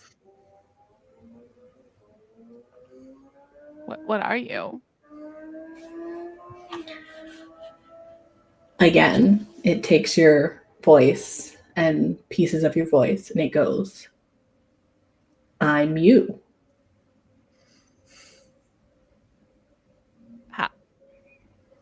How are you me? Because I'm me. Ebb, I think at this point you break the surface of the water.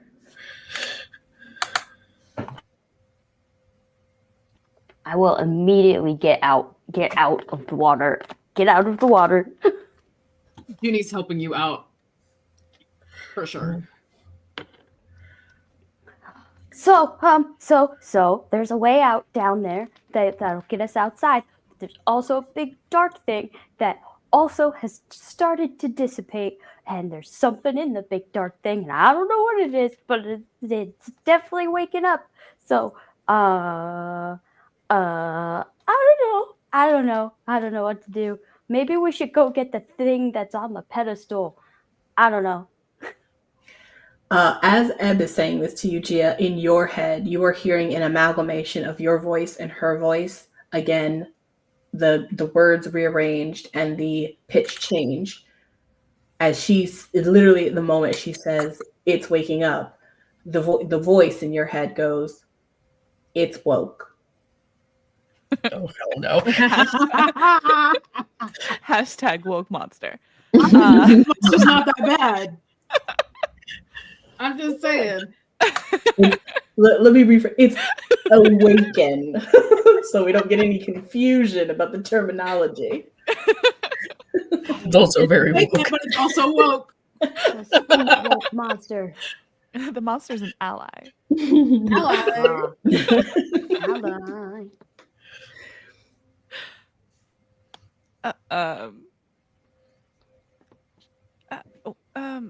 Good morning. All of you, are you saying all this stuff out loud or are you saying it in your brain? I think probably in her brain.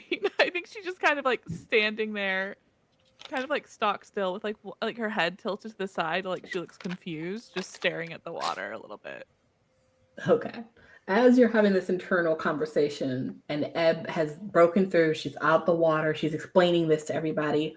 Juni and Hayden, how are you responding to seeing both of these very different reactions?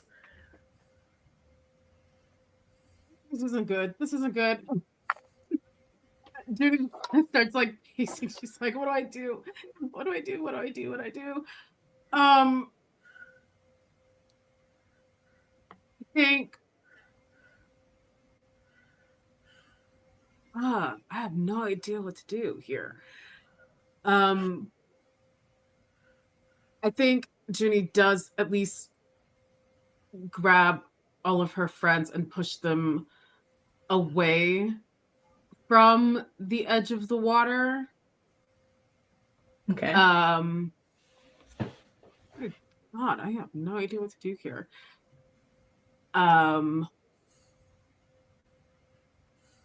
think, yeah, Juni's just like ready for anything. All right. Hayden? If anything, seeing between Juni and Ebb's reaction, he'll kind of move away from the water as Juni kind of pulls them away. But at the same point, he is keeping his eyes at this point on the water for just anything breaking the surface after Ebb. Okay. What did you see? What it was down there?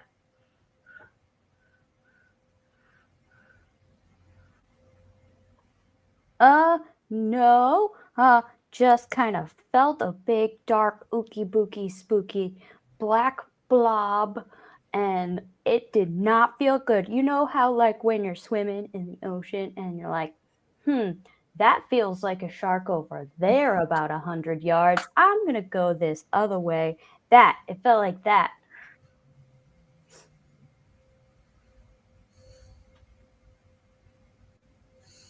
Nobody knows how it feels to swim by a shark? No? Okay. I'll take your word for it. Yeah. It's like when you're, I don't know, a deer on the Serengeti and you're like, this doesn't feel, it feels too quiet. Uh-oh, I think there's a lion over there. I'm gonna run as fast as I can this other direction. That feels like that. We'll continue to take your word for it. Nobody get in the water. That shadow thing, not as good. as Juni is continuing to tell this everyone, you hear in your head again Juni's voice, but different pitch. Get in the water. And I need you to make a grit roll. Juni, please continue. Not good, not good. No. She just like keeps pushing her friends back. That. DC's gonna be 12. It's one. Technically two, because I'm a child and I have +1 grit. Juni has pulled Ebb and Hayden back. You guys are staring at the water.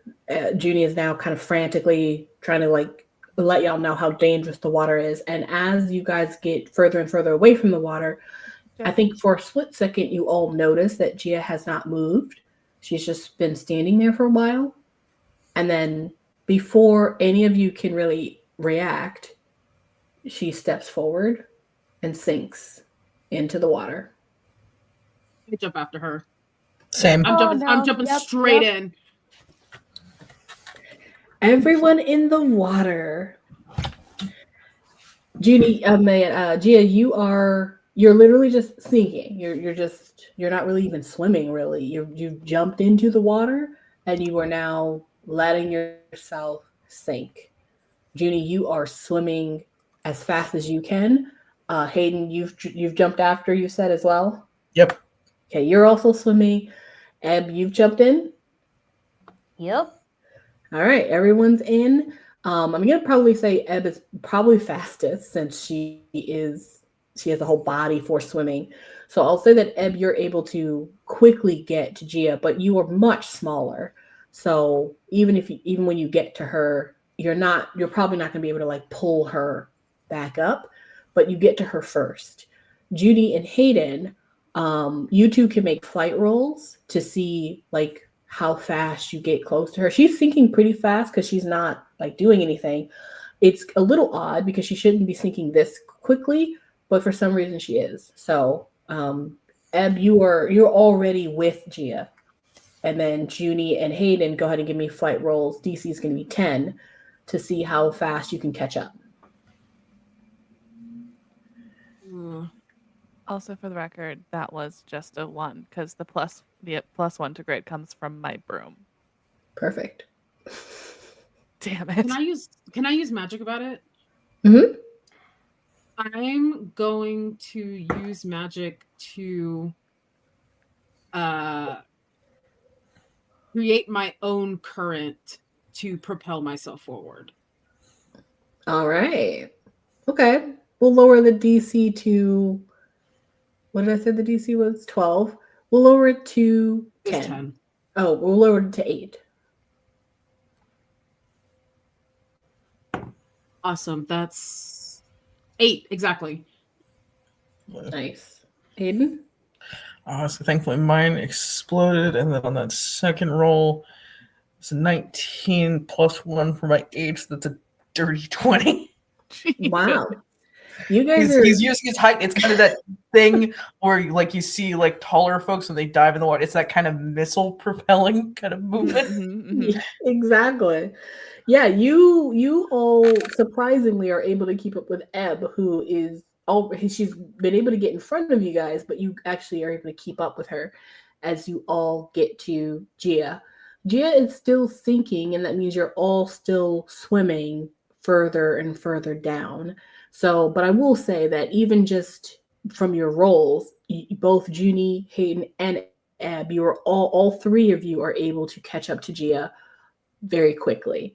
So you're not too deep, but you're not like right near the surface. It'll take you a bit to get back up there, but you're all able to like get Gia right now. So what is everyone doing when you get to her? Grabbing her. Grabbing her? I have an Okay. idea. Okay. It worked last time. So I'm going to pull out Frederica and put her right in front of Gia's eyes and just be like, stop listening. Okay. And what's Hayden doing? He's grabbing her. He's trying to pull her back to the surface. Yeah. Okay. All right. We have you two doing that and Pan doing that. We'll have everyone but Pan, including Gia, give me another grit roll. DC is going to be 10. Ooh, 2. We're moving up. 10 exactly. So that's a 1. Oh my god. Come down to the depths with me. Okay. Was that everybody? What was that? Nothing. Just complaining. Oh, was that everybody? Did everybody fail? No, I got a 10. Okay. It was a 10, a 2, and a 1. Yep. Wow. So, Okay, guys. we're doing well. The one with sense here. That's rough. Okay. Well, I mean, unfortunately, one person is able to grab you, but it's going to be a long trek back up. But you guys are trying to make it. Ebb, you point your Matryoshka doll Frederica in Gia's face, and you say, are you saying it to Gia or to like the world? What's the context here? I'm trying to get Gia to stop listening to whatever's pulling her down into the ocean. Like trying to do that same like mind break thing that I Now, did before. do you know? I don't think she has told you guys that she's No. talking to someone in her head. No, but she like we all of a sudden knew something was waking up, and then she dived into the water. Not a thing Gia would normally do. See, and then Absolutely sounds like sinking something Gia would do. It does sound unwittingly, like something Gia would do. I'm gonna quickly. say I need a brains roll from you to see if no. you would be able to figure out exactly what is going on. And because she hasn't yet said anything, however, you can clearly see that she's under influence. But I think to really figure out what might be happening, we're gonna need a roll. DC is gonna be 10. Oh, woof. Okay. I'm a victim of my own chaotic actions. This is so in Here we character for her. go. 2. So I'm gonna say that you know that obviously she's letting herself sink. She jumped into the water, even though you're all, and she is, and I think last time you said, Gia, you're kind of like, you kind of had a stoic look on your face. So I think you can put 2 and 2 together that something is influencing her. However, I don't think, and you could probably put 2 and 2 together that it is most likely whatever magic is in this place. So I'm going to need you to be a little bit more specific about what you're asking Frederica to do based on the information you have.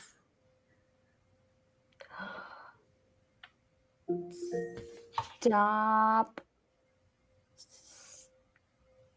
Well,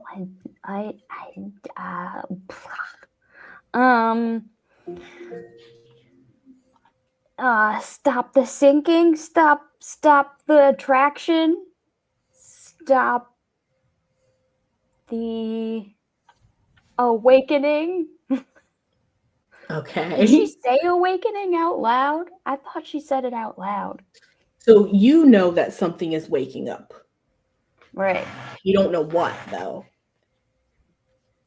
So you can either try to, well, actually, based on your options, you can ask the doll to do something or ask them a question, or you can try to re-roll your brains roll,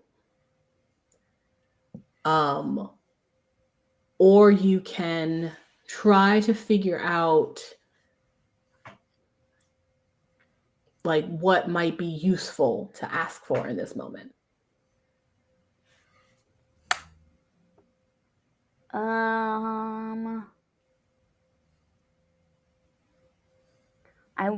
I guess I want to ask the doll to bring us back to the service then. Okay. Go ahead and mark a tally somewhere on your sheet. Okay. As you guys are sinking down, Gia, you can feel like Juni and Hayden grabbing you, trying to pull you up. You're sinking kind of like a stone. You can see Ebb in front of you. You're not even breathing. You have your nose and your mouth kind of like closed, but you kind of can see what's happening, but it feels like you are like under a spell essentially. And then all of a sudden, all of you, like in the snap of a finger, are standing on the little island.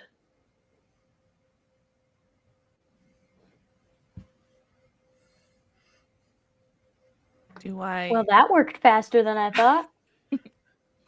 Do I still feel compelled to be in the water? You do not.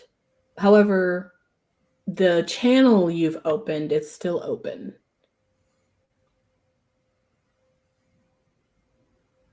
Because I don't learn lessons I realize that the voice I realize the voice compelled me to get in the water. Mm-hmm. Yes. Very indignantly, still in my head, I'm gonna ask it, well, why did you do that? I am soaking now. Go ahead and roll a charm. DC is going to be against their flight. You need to meet a 9. It is an 8. Do I want to spend an adversity token for that? Yeah, I do. I have plenty. 9. Juni and Hayden and Ebb, you guys are now on the little island, and you're kind of like looking around, stunned that you were just basically transported here for you have no idea how.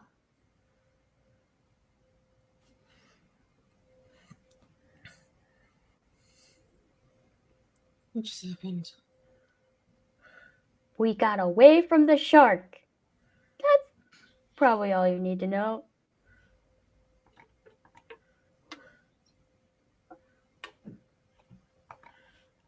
Oh god. Okay, so no one get back in the water or any of that. Where we are on the platform with the runes, right? Yes, there's a little island that you're all standing on, and then in the middle of this little island is a podium that has a dais, like a little dais that has a bunch of different worn runes, both on the podium sides, but also on the dials. And if you guys look around, you'll also see there's a couple other things that you're probably kind of standing on the ground that has a very thin layer of what looks like white sand. I think the first thing that Juni does is she's gonna look at Gia, and is Gia still looking at the water? Does she look? What do you look like, Gia? What does everyone see when they look at you? She looks like a drowned rat, and she has her hands on her hips and is just kind of glaring into the water. I think Juni she marches up to you, thinking that you're still thinking of jumping in the water, and she slaps you in the face. Wake up! Oh. She grabs onto your shoulders, and then she hugs you tight, and she's just like, please don't do anything stupid, please. Have I gotten a response from the thing? You have not. I will turn my vague annoyance and disbelief towards Juni. You can't just hit people. Well, that's how we knock what we call knocking sense into someone where I'm from. I can't lose any of my friends.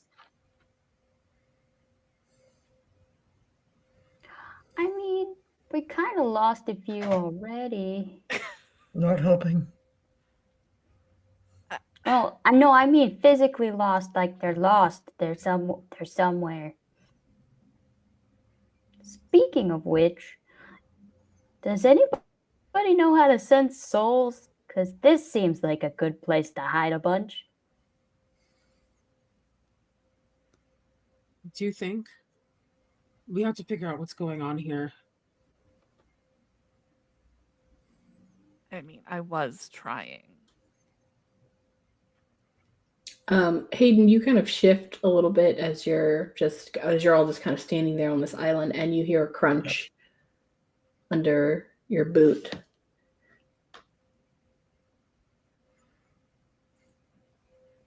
Just kind of freezes for a half second as he hears the crunch. Just kind of looks in the general direction of the sound. It's directly under your foot. As you kind of move it to look, it seems to be remnants of a bone. And as all of you kind of look down, you can see that there is what looks to be a small hand. The rest of the body is missing, but the size of the bones of this hand clearly shows it probably wasn't an adult. It's grasping a scroll. Its hand is clasped over it, and the scroll is unopened. There's also a bunch of other things that are kind of littered on the ground that looks like it has been worn and old. But the skeleton it's old, but it's not extremely old, like as old as the ruins. It's not that old. Well, Hayden, you found one of the missing campers. You gonna open it? You can grab it and open it. It's written in it's not written in like a language you don't understand. It's just like it clearly is written by someone who maybe does not speak English as like their first language, and also was written, either in distress or was written quickly, so it's a little difficult to read. But essentially it says, "I am born of silence, where no life stirs, yet salt and foam remember me. My children are two who circle as one, silver light traded before blessing the world. Where a mass once stood, but the wave overturned it, still I kneel and press gifts into sand. First the earth, then the sea, then the sky's silver breath. Name me my order, and I shall part."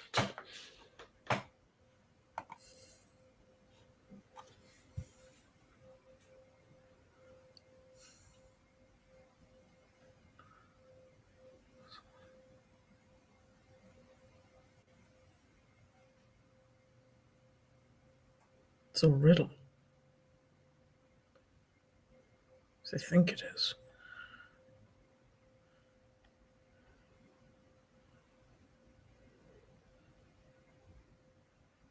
Name me my order, and I shall part.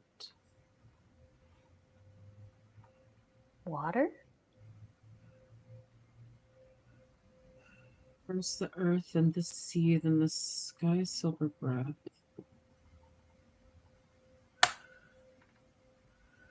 Maybe there's a ritual that's supposed to happen here.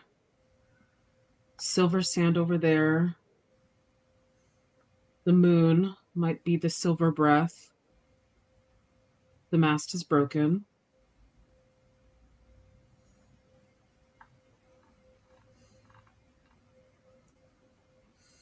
It's the my children part that's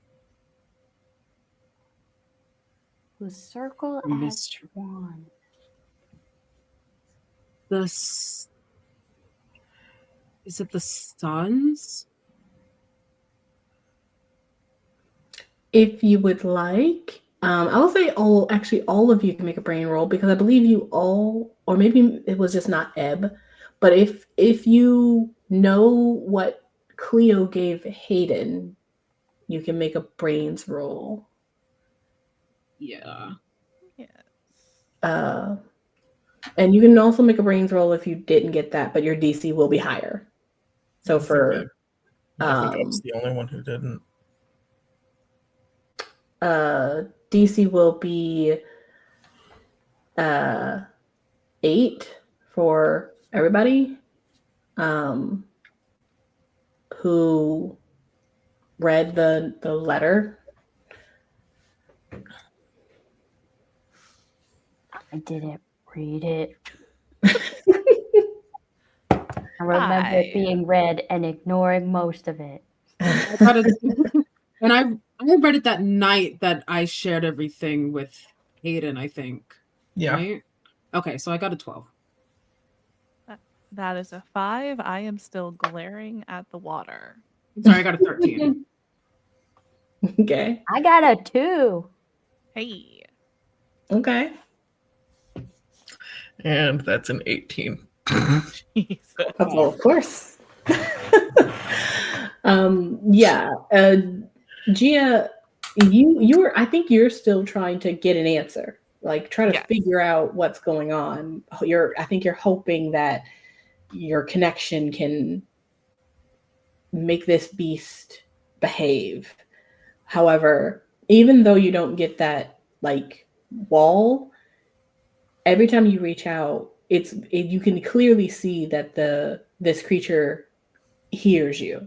They are not responding on purpose. It was silent treatment. Mm-hmm. Ebb, you don't even know what they're talking about. No idea. There's a bunch of words on a page. Mm-hmm. And Hayden and Juni, you two immediately remember when you read this, the number one, you remember the information that Cleo gave you about the moons. And then also, Hayden, you remember the whole long spiel about the moons. And then Juni, of course, you remember your bedtime story. So Yes. let's break it all down, shall we? Yes, I literally, as everyone was saying their roles, I was like, oh my god, the two moons that are circling each other. That's the thingy. So breaking it all down, we both remember that the silver-haired goddess, right, who is misnamed and misremembered in the story of the moon, she is the goddess that is often synonymous with the moon, specifically the phases of the moon that you found out were on this world called Hyperon, which you believe is the world you're on right now. Because this world it's like the camp is on like a little pocket dimension. Like you guys got here obviously through like a bus, but it's not on the same, land as where you all came from. So you guys remember that. You're like, okay, so that means that this person who's speaking, obviously the person who actually wrote this is probably not the person who spoke it. This is most likely the goddess herself speaking. So these are her children she's referring to. She's referring to the silver light of the moon that she governs. She is referring to her birth, et cetera, et cetera. So she is the I here. Okay. Mm-hmm. All right. Everyone's still up? Good. So from so fun that I got to make this riddle and now I get to explain it. So from this information of, this woman and everything she says, even Ebb, I would say, because you also kind of got a bit of a different translation of the moon lady, but you did learn, as you guys learned, that she is at some point referenced as someone who is like a friend to beasts. She is a guardian, and she also takes care or protects children, right? She's also known as someone who like gave magic to like the land. And that's often referred to as sand.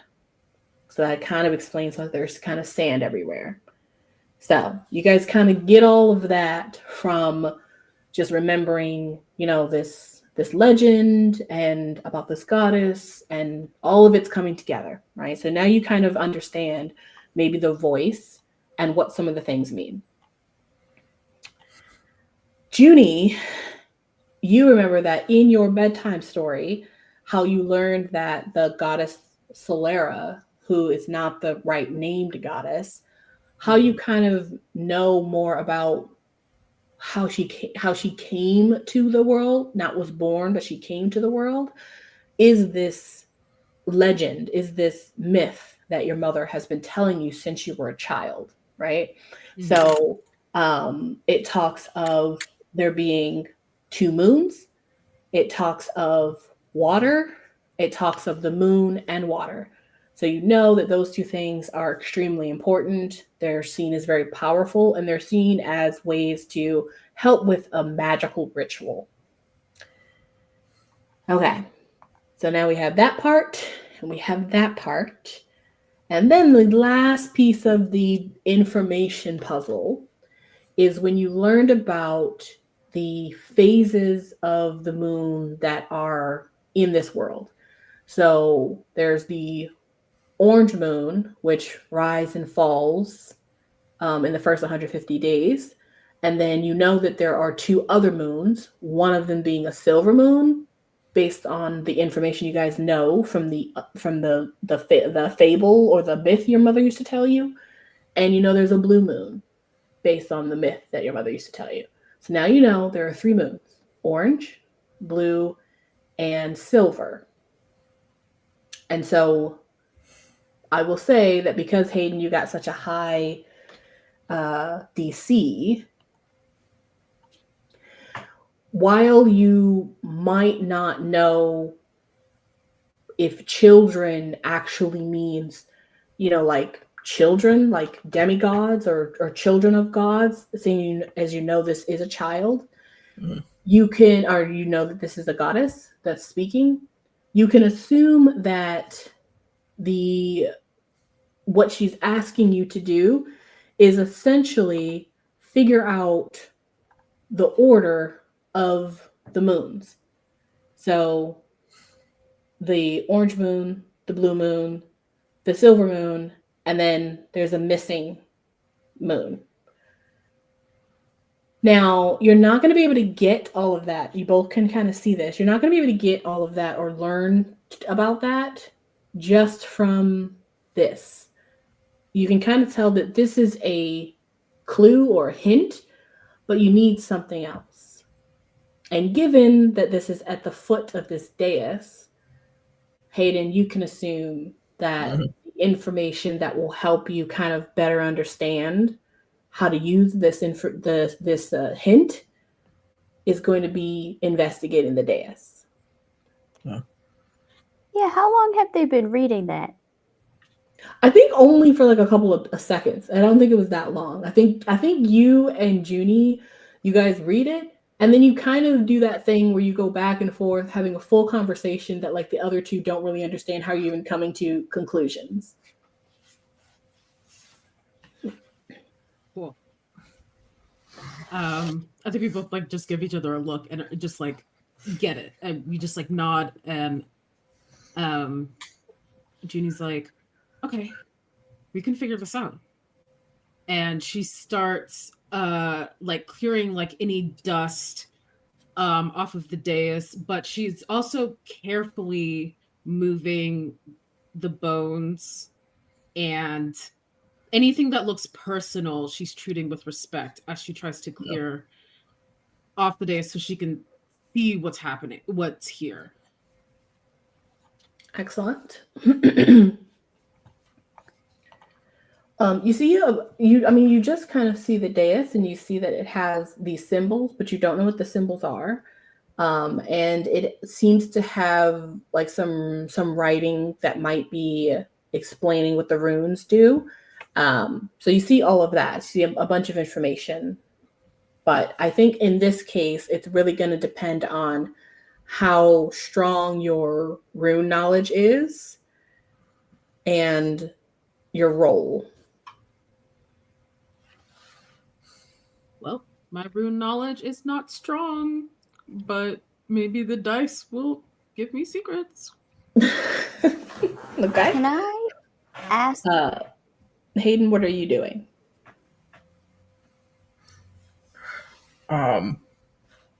If anything, considering from just his earlier observations, and kind of already knowing that there is some kind of pull with the dice and everything,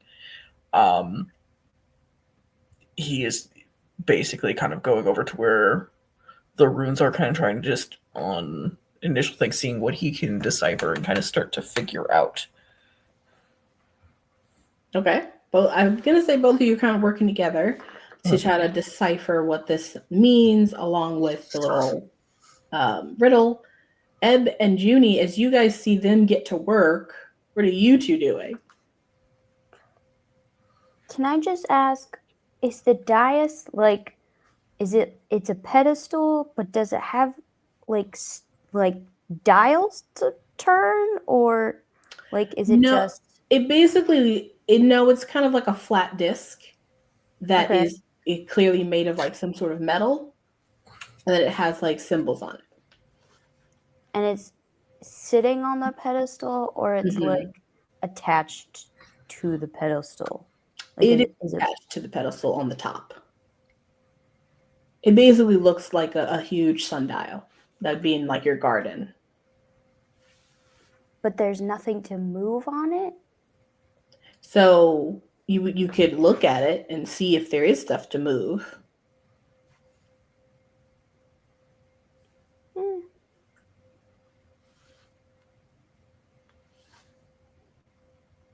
I was just curious as to what it like looked like. I don't know. Do you have an idea, Gia? I am hyperfixated on the voice that's giving me the silent treatment.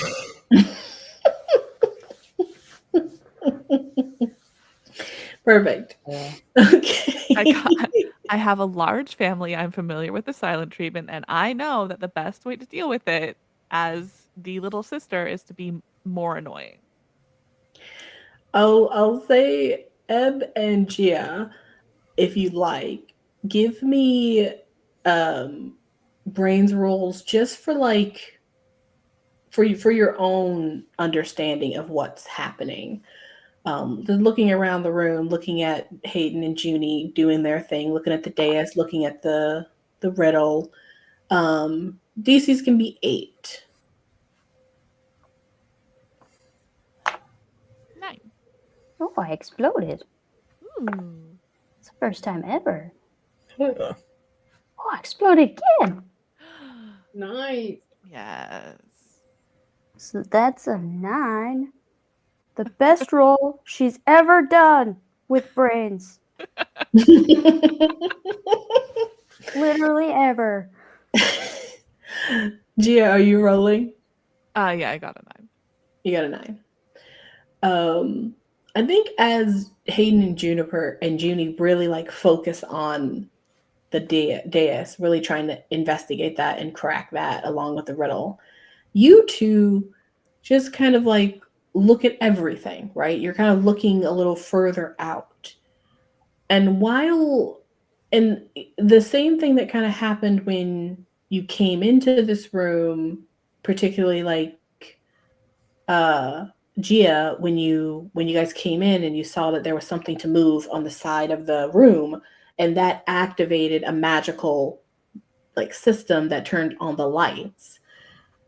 As you guys look around, you can kind of see now that the ball that's in the sky, that is a moon, it might not be the only thing that should be there. Perhaps the pieces of what you need are not yet like you can't see them yet. And perhaps you need to have them come from somewhere else. So you guys just kind of look around, and I'll say that you can probably like see if there are buttons you can press or levers Press all to the buttons. switch.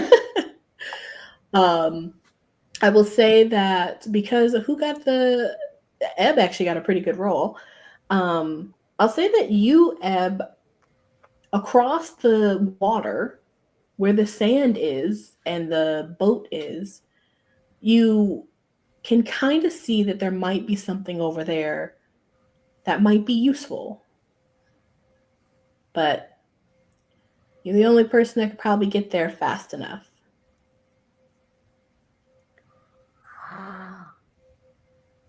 So, Gia, I think Yes. there's something over there near the boat. But that would mean going across the water either by swimming or brooms. Do you have your broom? I don't have my broom, but I could try walking on water. I hear that's a good party trick. Can you do that? Only one way to find out. Only one way to find out. Okay. You run and I'll swim real fast. Okay. Wait, you have a broom. I know, but I swim faster. You want to get back in the water?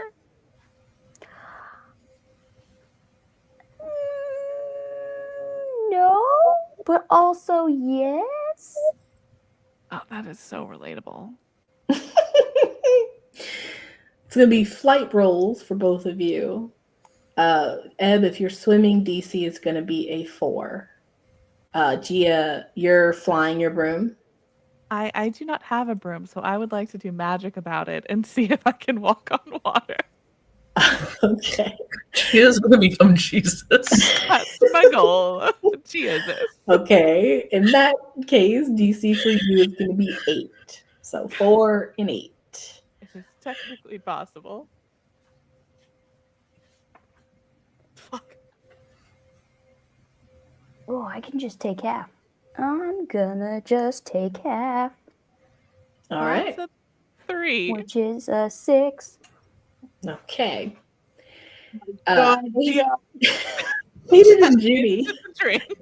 you two are fully stuck in, right? You have the riddle. You guys are kind of like chatting back and forth as you're like looking at different stuff. You are fully engrossed in solving everything, right? And you're doing a good job. Let me get both of you to roll. Actually, I think because you've gotten so much information, I think at this point it's going to be a grit. DC is going to be 8. I can do that. Okay.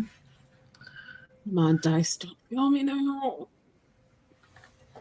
Oh, it fell on the floor. Okay. But it fell on the floor as a 9 for a 10. All right. So that's a 2. Very nice.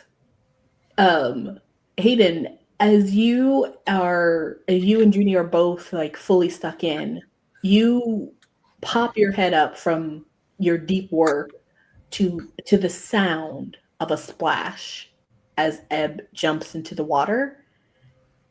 Gia, you get a little bit like you're able to get on the water and you are running for a bit, and then it turns into you running, but like your feet are getting wet, and then your ankles are getting wet, and then your knees are getting wet, and you are only halfway.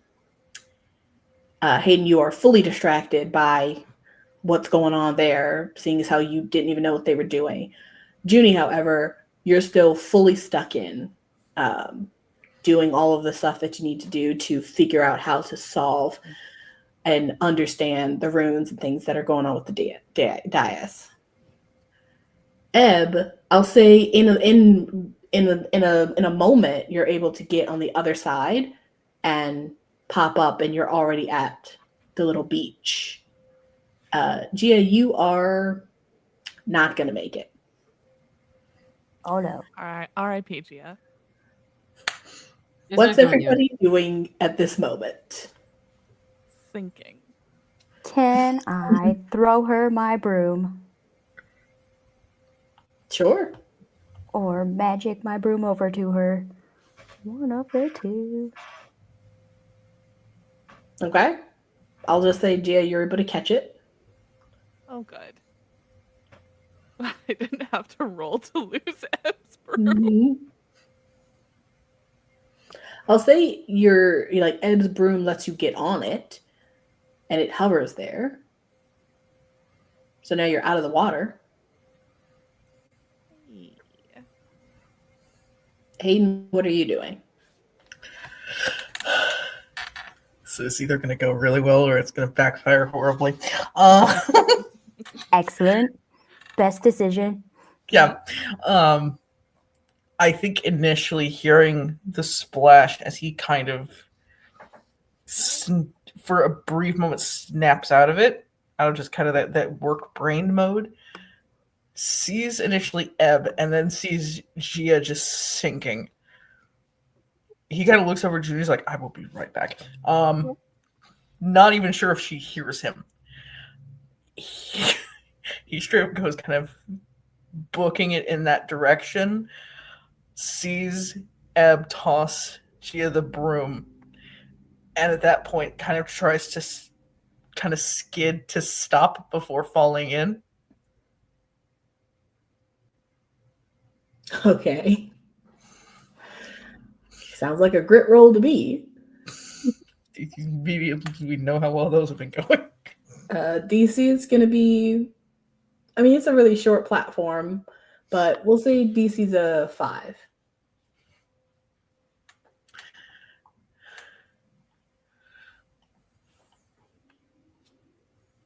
You couldn't have like Elsa'd it or something.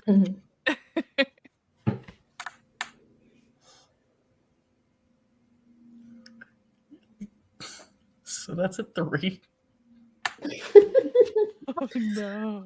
You skid to a halt, but it is unfortunately just a moment too late, and you also splash into the water. Judy, I'm going to need another grit roll to see how you're doing with your hard at work. DC is going to be a 7. Okay, let's see what kind of story the dice want from me today.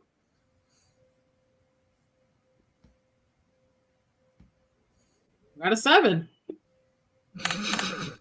Nice. You hear the splash.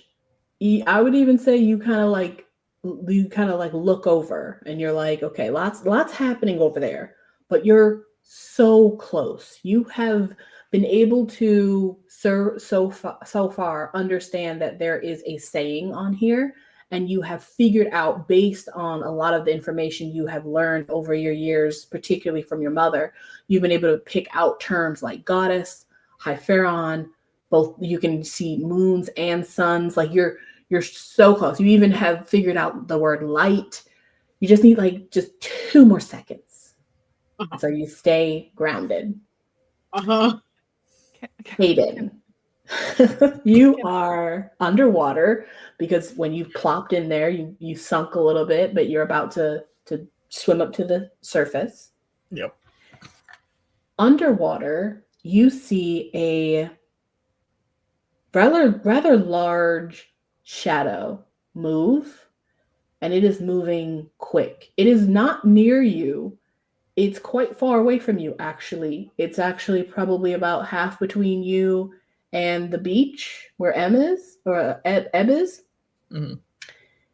And so as you begin to surface, as you come back up, you see that this is the direction the shadow is going. It is going from the deep straight up. So that when you break the water, you see Gia stuck on Ebb's broom in the middle of the lake.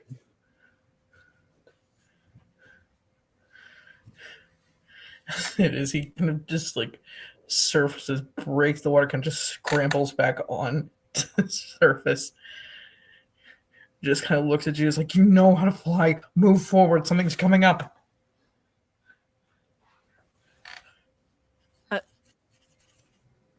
Oh, yeah. What? Okay, yeah. Broom. I know I'm not Ebb, but can we go towards Ebb? Please, broom. Broom be I on don't me. think it moves.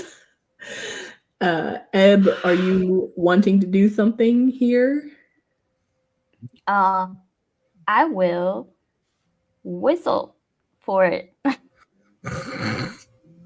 and hope it comes back. Okay. What type of whistle are you doing?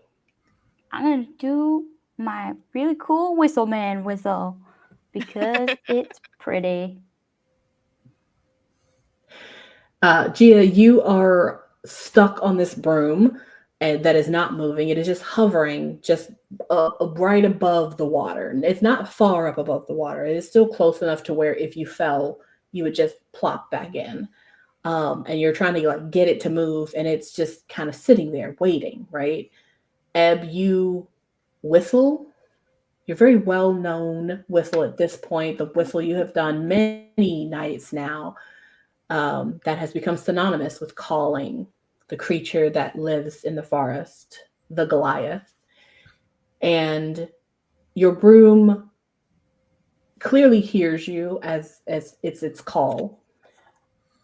As this all happens, and Hayden, you are watching on the island, Juni, you have deciphered what it says. Now I'm gonna put that in the old box here. Paste. As the goddess shaped Typheron, so must you restore its light, balance the suns and moons, and open the path below. As you decipher this and say it aloud, the dais, the runes on the dais that have been distorted over time glow, and they actually start to reform themselves. And even though there's nothing to technically like move, the runes become kind of holographic, and you see that the runes turn into kind of like effigies of an orange moon, a blue moon, a what seems to be like a silver moon, but it's like kind of black. It's like black and white or shining silver to kind of show you that it's the silver moon. The sun, which is like a blazing yellow.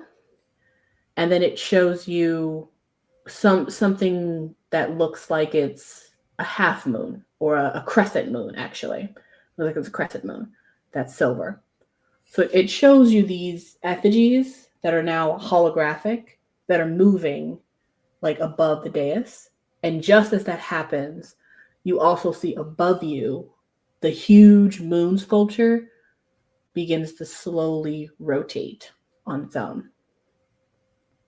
And as all that happens, a humongous creature from the depths comes up, its jaws open wide, and snaps closed over Gia and Ebb's broom. No! No. And I think that's where we'll end our story today. Ah, why?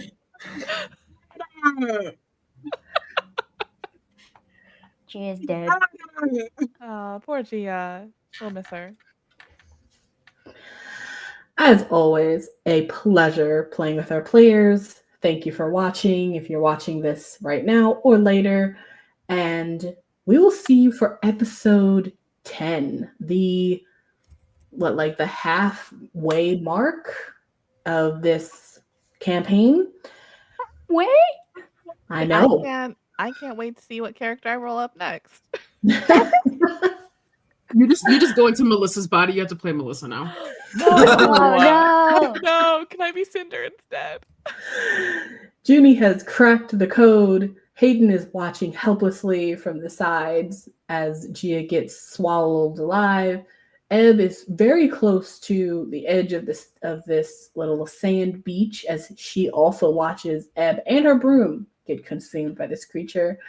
And we will see what happens to everyone next episode.